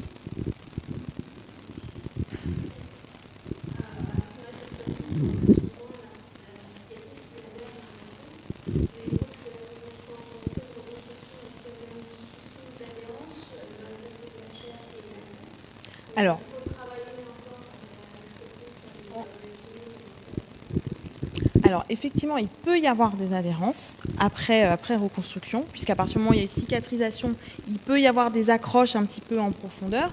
Donc, c'est toujours bien d'avoir un suivi par un kiné qui est formé pour ça, pour essayer de les prévenir ou de les limiter dès le début. Après, le risque d'adhérence, il est beaucoup plus faible, parce que justement, on va interposer des tissus, de la graisse, ce qu'il n'y a pas dans la mastectomie, où justement, la peau va se retrouver directement au contact du muscle. Donc, on a des risques d'adhérence beaucoup plus importants, qui sont favorisés derrière quand il y a la radiothérapie qui vient se mettre par-dessus et qui va grandement augmenter le risque d'adhérence. Donc après reconstruction, oui, il peut y avoir des adhérences. L'idéal étant de les prendre en charge rapidement, parce que c'est beaucoup plus facile pour un kiné de venir assouplir des adhérences au début, alors que quand il vient 2 ans après, ça va être un petit peu plus difficile. Et puis après, quand il y a des petites adhérences, comme il y a des temps suivants de reconstruction, on va en profiter pour aller réinjecter, quand on fait par exemple des réinjections de graisse, des lipofilling pour parfaire le résultat, on va en profiter pour libérer des adhérences s'il y en a, ou pour aller combler des petites zones avec de la graisse lors des temps suivants.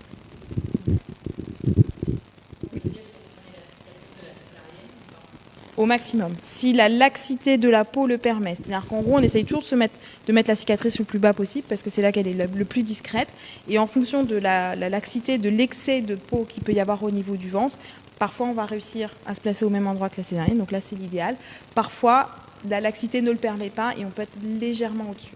Et on doit bien évidemment aussi s'adapter par rapport à la position des vaisseaux, puisque l'angioscanner qu'on va faire avant nous permet de voir où sont les vaisseaux et de quel calibre et de quelle qualité ils sont. Et donc on choisit toujours le vaisseau qui nous paraît le plus robuste, qui va le mieux vasculariser. Si ce vaisseau-là, il est relativement bas, c'est parfait. Si ce vaisseau-là, il est un petit peu haut, on est obligé parfois de décaler notre prélèvement, parce qu'on fait quand même avant tout une transplantation qui doit fonctionner. Donc c'est vrai que la cicatrice, elle doit être la plus esthétique possible, mais si on vous fait une très belle cicatrice avec un lambeau qui ne marche pas, vous n'allez pas être très contente quand même. Donc voilà, on essaye de répondre aux 2 exigences, et c'est en ça d'ailleurs que je pense que la pratique de chirurgie esthétique qu'on fait à côté est très importante, parce qu'elle nous permet vraiment d'allier, on va dire, la reconstruction et ces nécessités qui, elles, répondent absolument pas à l'esthétique, et puis aussi de toujours les tempérer par les considérations esthétiques qui nous permettent d'améliorer un petit peu les choses, et notamment, ça nous arrive régulièrement de commencer par un tout petit peu de liposuction avant même de prélever le lambeau pour avoir un résultat d'emblée au niveau de l'abdominoplastie qui soit beaucoup plus vers une chirurgie esthétique que vers une chirurgie où on a juste pris le lambeau parce qu'on voulait reconstruire et point barre. L'idée, c'est vraiment d'essayer de lier les deux.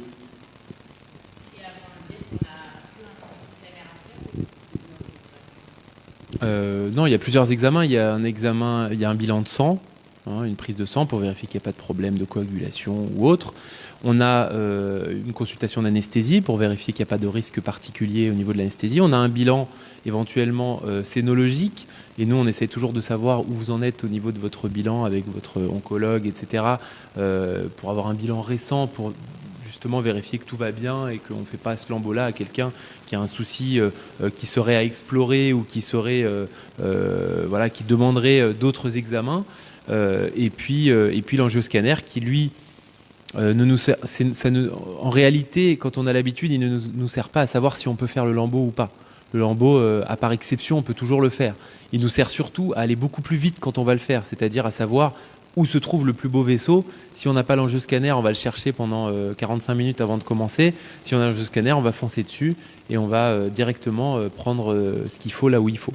Donc voilà, ça c'est un peu tout le panel d'examens qu'on fait avant. Et bien sûr, pour les patients fumeurs, on fait quand même un petit test de tabac parce que deux sécurités valent mieux qu'une. Et on a pu voir les soucis que ça peut causer. Et même si les fumeurs ont toujours tendance à minimiser les problématiques liées au tabac et à dire mais non, c'est pas si grave que ça, etc. Ça c'est la drogue qui fait parler surtout.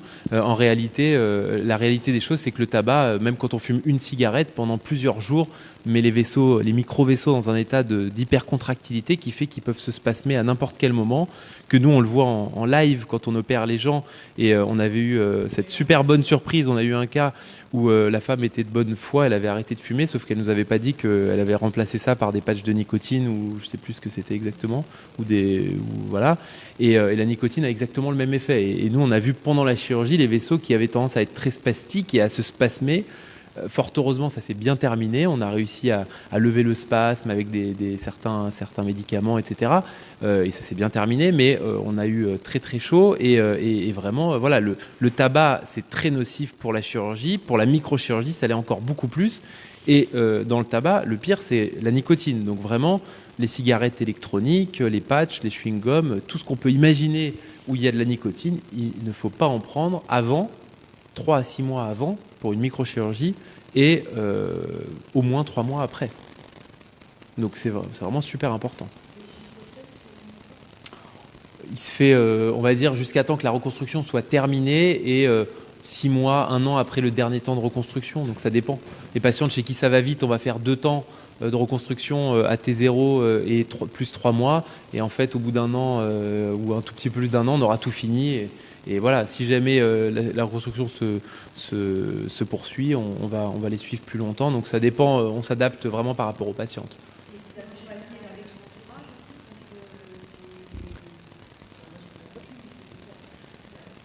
Je pense aussi, et ça c'est vrai que ça dépend beaucoup des patientes. Nous c'est difficile pour nous en consultation de suivre ce genre de choses. Après, on les encourage souvent à pas faire toutes ces démarches seules, à venir avec leur conjoint, à venir avec leur famille, leur meilleur ami, leur sœur, enfin je sais pas quelle est la personne de confiance qui les accompagne dans ce type de démarche. Donc on leur conseille toujours de faire ce type de démarche. Maintenant après, on ne peut pas être derrière, et je pense que c'est aussi tout l'objet des associations, d'aider, peut-être d'accompagner celles qui n'ont pas d'entourage ou peu d'entourage. Il y a aussi dans ces maladies parfois des histoires compliquées, familiales, qui se surajoutent déjà aux problèmes de santé, etc. Donc c'est des moments difficiles et qui doivent être aidés par un entourage présent, et si ce n'est pas un entourage familial, ça peut être un entourage associatif.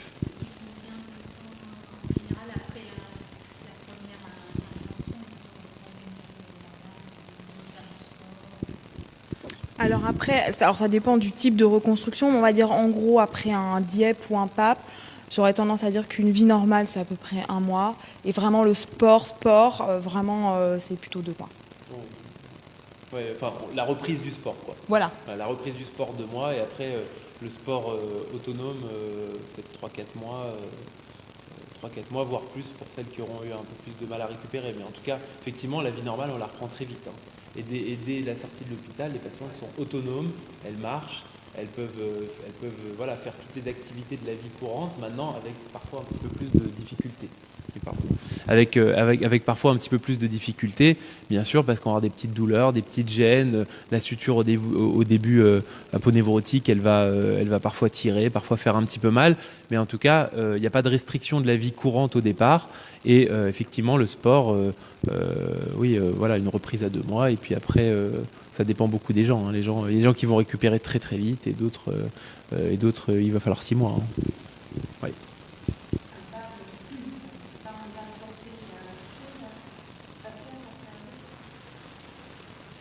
Ne pas comprimer son lambeau, donc pas de soutien-gorge au début, le premier mois, vraiment, faut laisser tout tel quel, hein, voilà.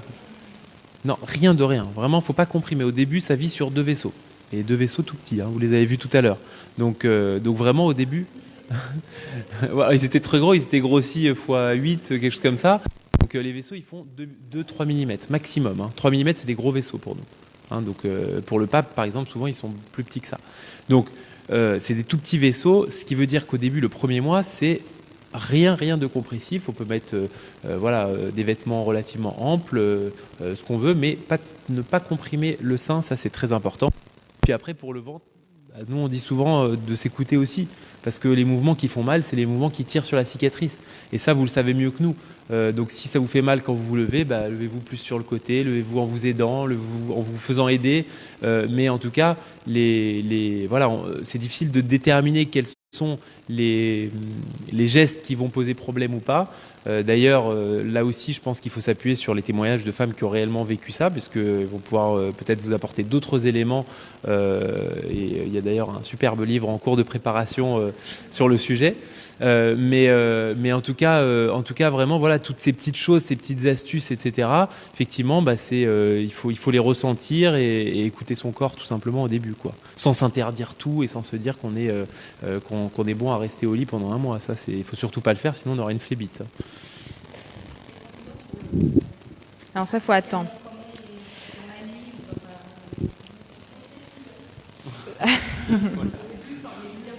Non. Alors au début, on va dire pendant la première semaine, c'est pas possible. En gros, l'idée c'est de caler un petit peu des oreillers sur les côtés. Puis il y a, on va dire, des redons, il y a des capteurs, etc. qui font que finalement c'est pas possible. Je crois que ça nous est jamais arrivé d'avoir une patiente, même pendant son sommeil, qui se soit retournée et qui dorme sur le ventre. Évidemment, ce serait une très très très très mauvaise chose. Mais ce que je veux dire, c'est que physiquement, c'est pas possible. Donc voilà. Après le retour à la maison, si c'est une inquiétude, il faut peut-être se caler des oreillers, se mettre dans une position où ça va pas être possible. Parce qu'effectivement, je dirais que vraiment, largement 1 mois après, on va avoir 2-3 mois avant d'être en appui complet sur la poitrine et sur le sein. Il faut vraiment laisser, je dirais bien quasiment 2-3 mois pour faire ce mouvement-là. Sur le côté, c'est moins grave. C'est pas idéal, mais ça apporte une pression quand même. Alors après, tout dépend de où sont positionnés les branchements. Parfois, on est amené à faire des branchements dans les selles ou des branchements complémentaires dans les selles, et où là, il faut surtout absolument pas comprimer le côté. D'autres cas où les vaisseaux sont positionnés un peu différemment. Donc après, les positions interdites vont varier légèrement en fonction des cas de figure. Dans tous les cas, 1 mois, c'est ce qu'il faut quand même considérer. Je veux dire, même les patientes à qui on fait une augmentation mammaire avec des prothèses, on leur conseille le premier mois de ne pas se mettre sur le côté ou a fortiori sur le ventre. Donc voilà, pour ce type d'intervention, le premier mois, il faut malheureusement, je sais que ça fait mal au dos, que c'est souvent les patients qui ont l'habitude de dormir sur le côté, parfois certaines sur le ventre, mais le premier mois, il faut savoir être sage et même si c'est désagréable. Comment ?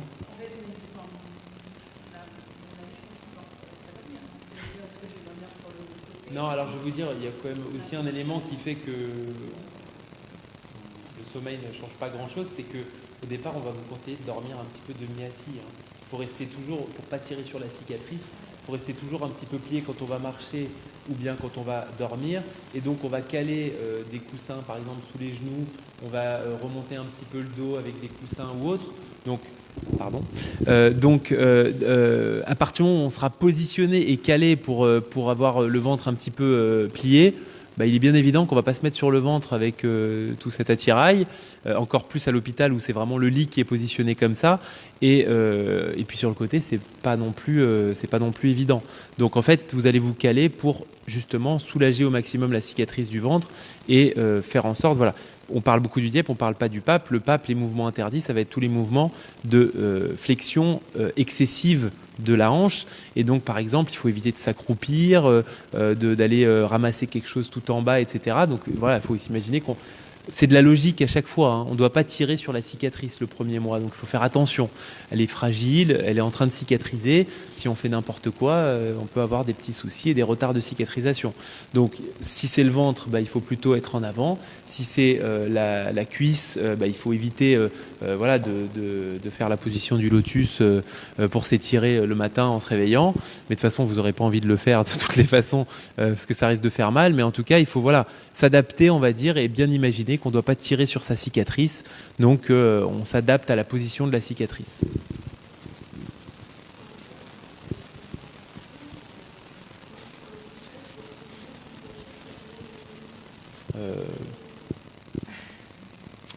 Je dirais pour être bien assise et bien alerte, je dirais minimum un mois. Je ne sais pas ce que tu en penses, mais Oui, je pense que... voilà. Faut clairement... En cas d'accident, en cas d'imprévu, il faut quand même avoir de la mobilité, pouvoir avoir les bons réflexes et pour être bien, vraiment bien. Il y a des patients chez qui un mois ça va aller, vous récupérez vite, et d'autres chez qui finalement ça va être un peu plus. C'est pour ça aussi que ça se réfléchit, que ça s'organise à l'avance. Et surtout dans un cas comme le vôtre, vous ne décidez pas de faire ça, tiens je vais faire dans 15 jours parce qu'il y a une place au bloc. Pas du tout. Il y avait une question aussi.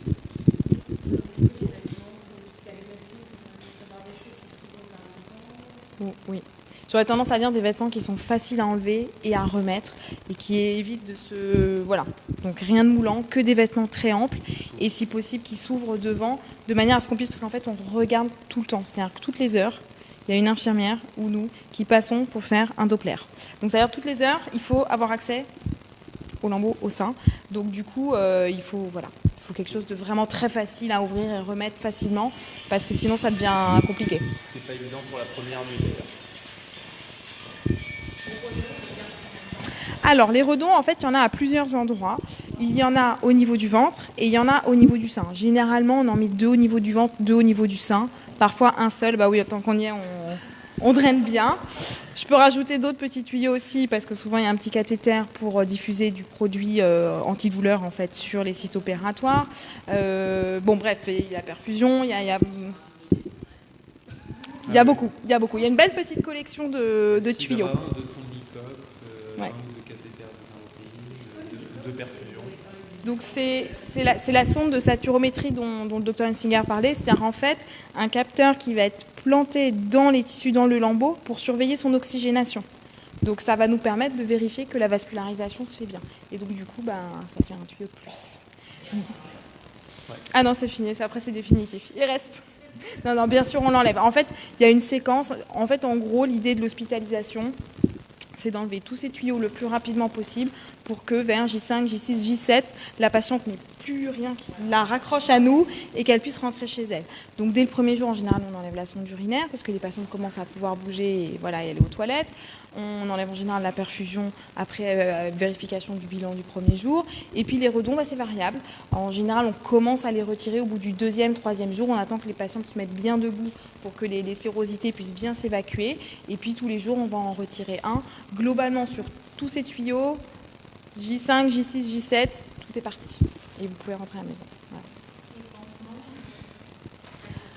Les pansements, c'est un petit peu plus long, on va dire une dizaine de jours, globalement, sauf s'il y a une petite zone, un retard de cicatrisation, où là, ça peut se poursuivre un petit peu plus. Mais on va dire qu'on est entre 10 et 15 jours de cicatrisation, les délais étant les mêmes au niveau du ventre, de la cuisse et au niveau du sein.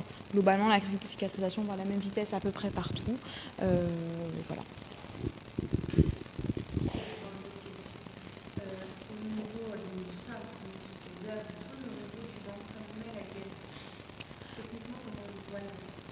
Alors, on a beaucoup moins d'inquiétude avec le ventre. C'est-à-dire qu'en gros, la seule chose qu'on va vérifier au niveau du ventre, c'est qu'il n'y ait pas un saignement qui se fasse en post-opératoire. D'une part, il y a les redons où les infirmières viennent venir régulièrement pour voir la quantité de sang qui s'évacue. Donc, si c'est un peu trop, on va venir regarder plus précisément au niveau du ventre. Et puis, le ventre, on peut palper. C'est-à-dire que sans forcément aller retirer la gaine, on va pouvoir palper, même à travers la gaine, voir s'il y a une zone qui est un peu plus gonflée, etc. Et puis, si on a besoin d'accéder au pansement, ce qui est fait tous les jours, on ouvre la gaine et on va regarder directement la cicatrice. Mais en gros, à part ce risque d'hématome au début, il n'y a pas vraiment de problème possible avec le ventre. Donc les pansements sont faits toujours, on regarde la cicatrice. Alors que dans la surveillance au niveau du sein, du lambeau, c'est là où le docteur Ansier a expliqué les problèmes qui peuvent arriver dans les premières heures, dans les premiers jours après l'intervention, c'est les caillots et qui vont compromettre la bonne vitalité de la reconstruction et qui nécessite une réintervention urgente. Donc on va focaliser quand même beaucoup la surveillance sur le sein. Donc la sonde, le Doppler toutes les heures les premiers jours et puis progressivement on espace la surveillance et puis voilà, quand on roule, on espace progressivement.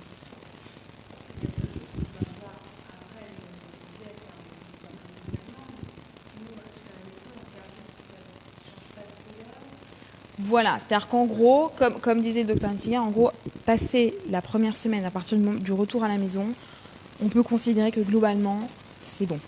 Il y a des cas extrêmement rares de problèmes qui arrivent après cette date-là. Donc effectivement, il faut regarder, vérifier la couleur. En gros, le sein doit avoir la même couleur que la peau autour, c'est-à-dire un peu rosé. Si ça devient tout blanc ou si ça devient tout bleu, effectivement, il y a un problème et il faut nous rappeler rapidement et nous revoir. Mais c'est quelque chose qui est vraiment archi exceptionnel. Ça doit vraiment pas être un stress, hein.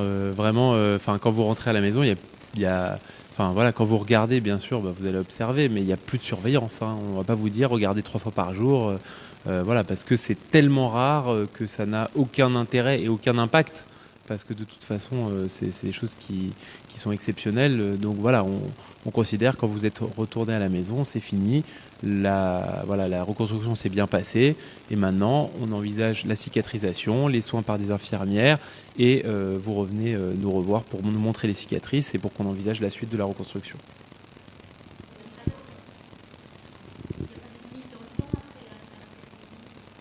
Non, alors ça justement, c'est souvent quelque chose qui est les femmes parfois, elles ont l'impression, encore une fois, dans ce contexte d'urgence, dans ce contexte de prise en charge et tout ça, que si elles font pas leur reconstruction maintenant, elles n'auront plus le droit de la faire plus tard, ou qu'il y a un moment pour la faire et qu'après c'est trop tard. Pas du tout. Il y a des femmes parfois qui ne sont pas dans des conditions, quelle que soit la raison, pour se faire reconstruire, et qui 5 ans plus tard se disent, ou même 10 ans plus tard, se disent voilà, j'en ai marre, j'ai envie de m'en occuper maintenant, alors qu'avant je pouvais pas pour telle et telle raison. Voilà, donc ça peut se faire absolument n'importe quand. À partir du moment où on a eu une amputation d'une partie du corps, alors c'est pas le bras, donc ça entraîne moins de séquelles, mais en tout cas c'est tout autant une amputation d'une partie du corps, et donc on est en droit de vouloir une reconstruction de cette partie du corps, quel que soit le délai et quel que soit le moment où on le souhaite. Il n'y a pas d'obligation de le faire tout de suite, bien évidemment. Oui.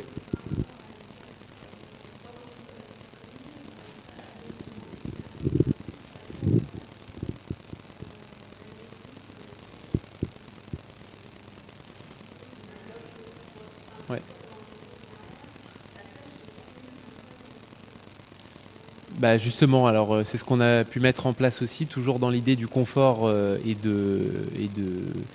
va dire que cette chirurgie se passe le mieux possible pour le patient. C'est que auparavant, c'était une chirurgie qui était au début douloureuse, où il y avait souvent des morphiniques, etc. Aujourd'hui, on fait exactement de la même façon que vous aviez eu votre bloc qui vous avait permis, avec un antalgique local mais à longue durée d'action, de ne pas avoir mal les 12 premières heures, et donc après, la douleur étant plus faible, de ne pas prendre d'antalgique, Et de la même façon, nous, on va mettre dans la gaine musculaire, donc on n'a plus l'image, mais dans la gaine, avant de la refermer, on va mettre un petit tuyau qui est un cathéter, qui va diffuser avec une pompe qui est à l'extérieur, qui va diffuser ce produit. Donc là, c'est même pas juste un bloc qu'on fait une fois. Là, c'est une diffusion qu'on va décider quand est-ce qu'on l'arrête. Donc il y a un biberon avec cette solution-là. Donc, et cette solution va se diffuser dans le muscle, donc là où vous devriez avoir mal, pendant les premiers jours. Donc souvent, ça va s'arrêter au bout de quelques jours, 2, 3, 4 jours. Voilà. Et à ce moment-là, c'est un moment où c'est moins douloureux et où les antalgiques classiques peuvent prendre le relais, du Doliprane, parfois un peu plus fort, mais en tout cas beaucoup plus rarement des morphiniques.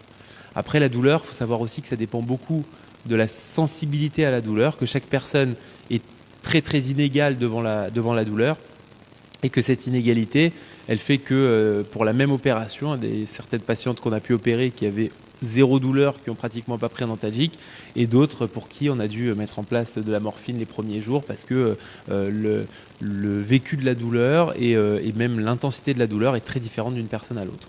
Et donc nous, on essaie de s'adapter à tout le monde, mais surtout de la diffuser localement. Oui.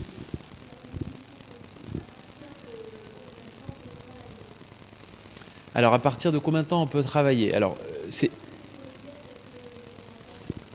de toutes les façons, je pense que le délai est pas très loin d'être le même, que ce soit un DIEP, un PAP et même une reconstruction par prothèse.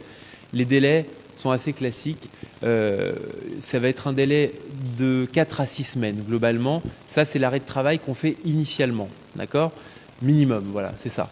Après, ça veut dire que certaines qui vont avoir bien récupéré rapidement, etc., vont reprendre le travail à ce moment-là. Et qui ont un travail qui n'est pas trop pénible et pas trop physique, bien évidemment, parce que ça dépend beaucoup de ça aussi. Si on porte des enfants, qu'on porte des charges lourdes, c'est très différent. Maintenant, si jamais il y a, on va dire, une impossibilité à reprendre le travail, bien évidemment, on fait des prolongations. Et voilà, je dirais ça va de 4-6 semaines dans le cas général à 2-3 mois dans vraiment les cas où la récupération est difficile, etc. Mais celles qui vont se dire « je ne reprends pas le travail », parce que j'ai déjà eu ce genre de questionnement en consultation, je ne reprends pas le travail parce que de toute façon je vais me faire reconstruire, donc je vais me réarrêter, etc. Moi je pense qu'il vaut mieux reprendre et puis programmer les choses tranquillement, prévenir son employeur et puis s'arrêter à ce moment-là, plutôt que de se dire j'attends, je ne reprends pas le travail, je vais tout faire, etc. Ça n'a pas de logique et puis on risque de faire les choses dans la précipitation et ça ne va pas bien se passer. Oui.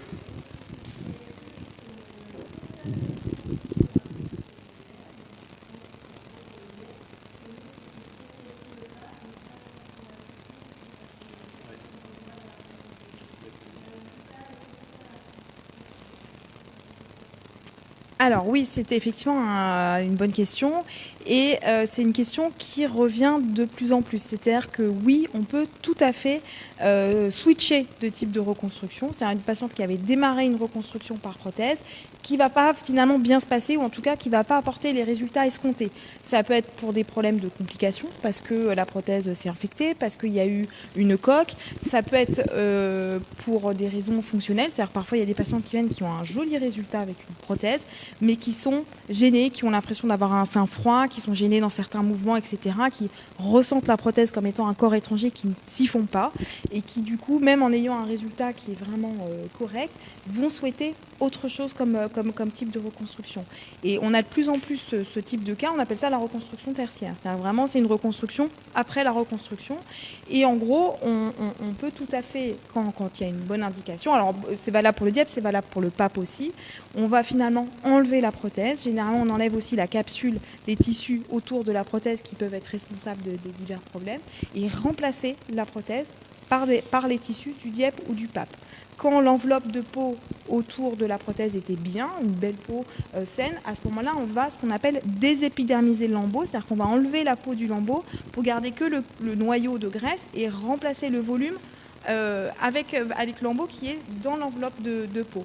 Quand la peau est très abîmée, par exemple quand il y a eu une infection, quand il y a eu des complications après la reconstruction par prothèse et que du coup la peau n'est plus assez élastique, n'est plus bonne, on va se servir de la peau du lambeau pour venir remplacer la peau qui est défectueuse. Donc oui, bien sûr, il est tout à fait possible de faire une reconstruction par DIEP ou par PAP après une prothèse et c'est des cas qui se présentent maintenant de plus en plus régulièrement.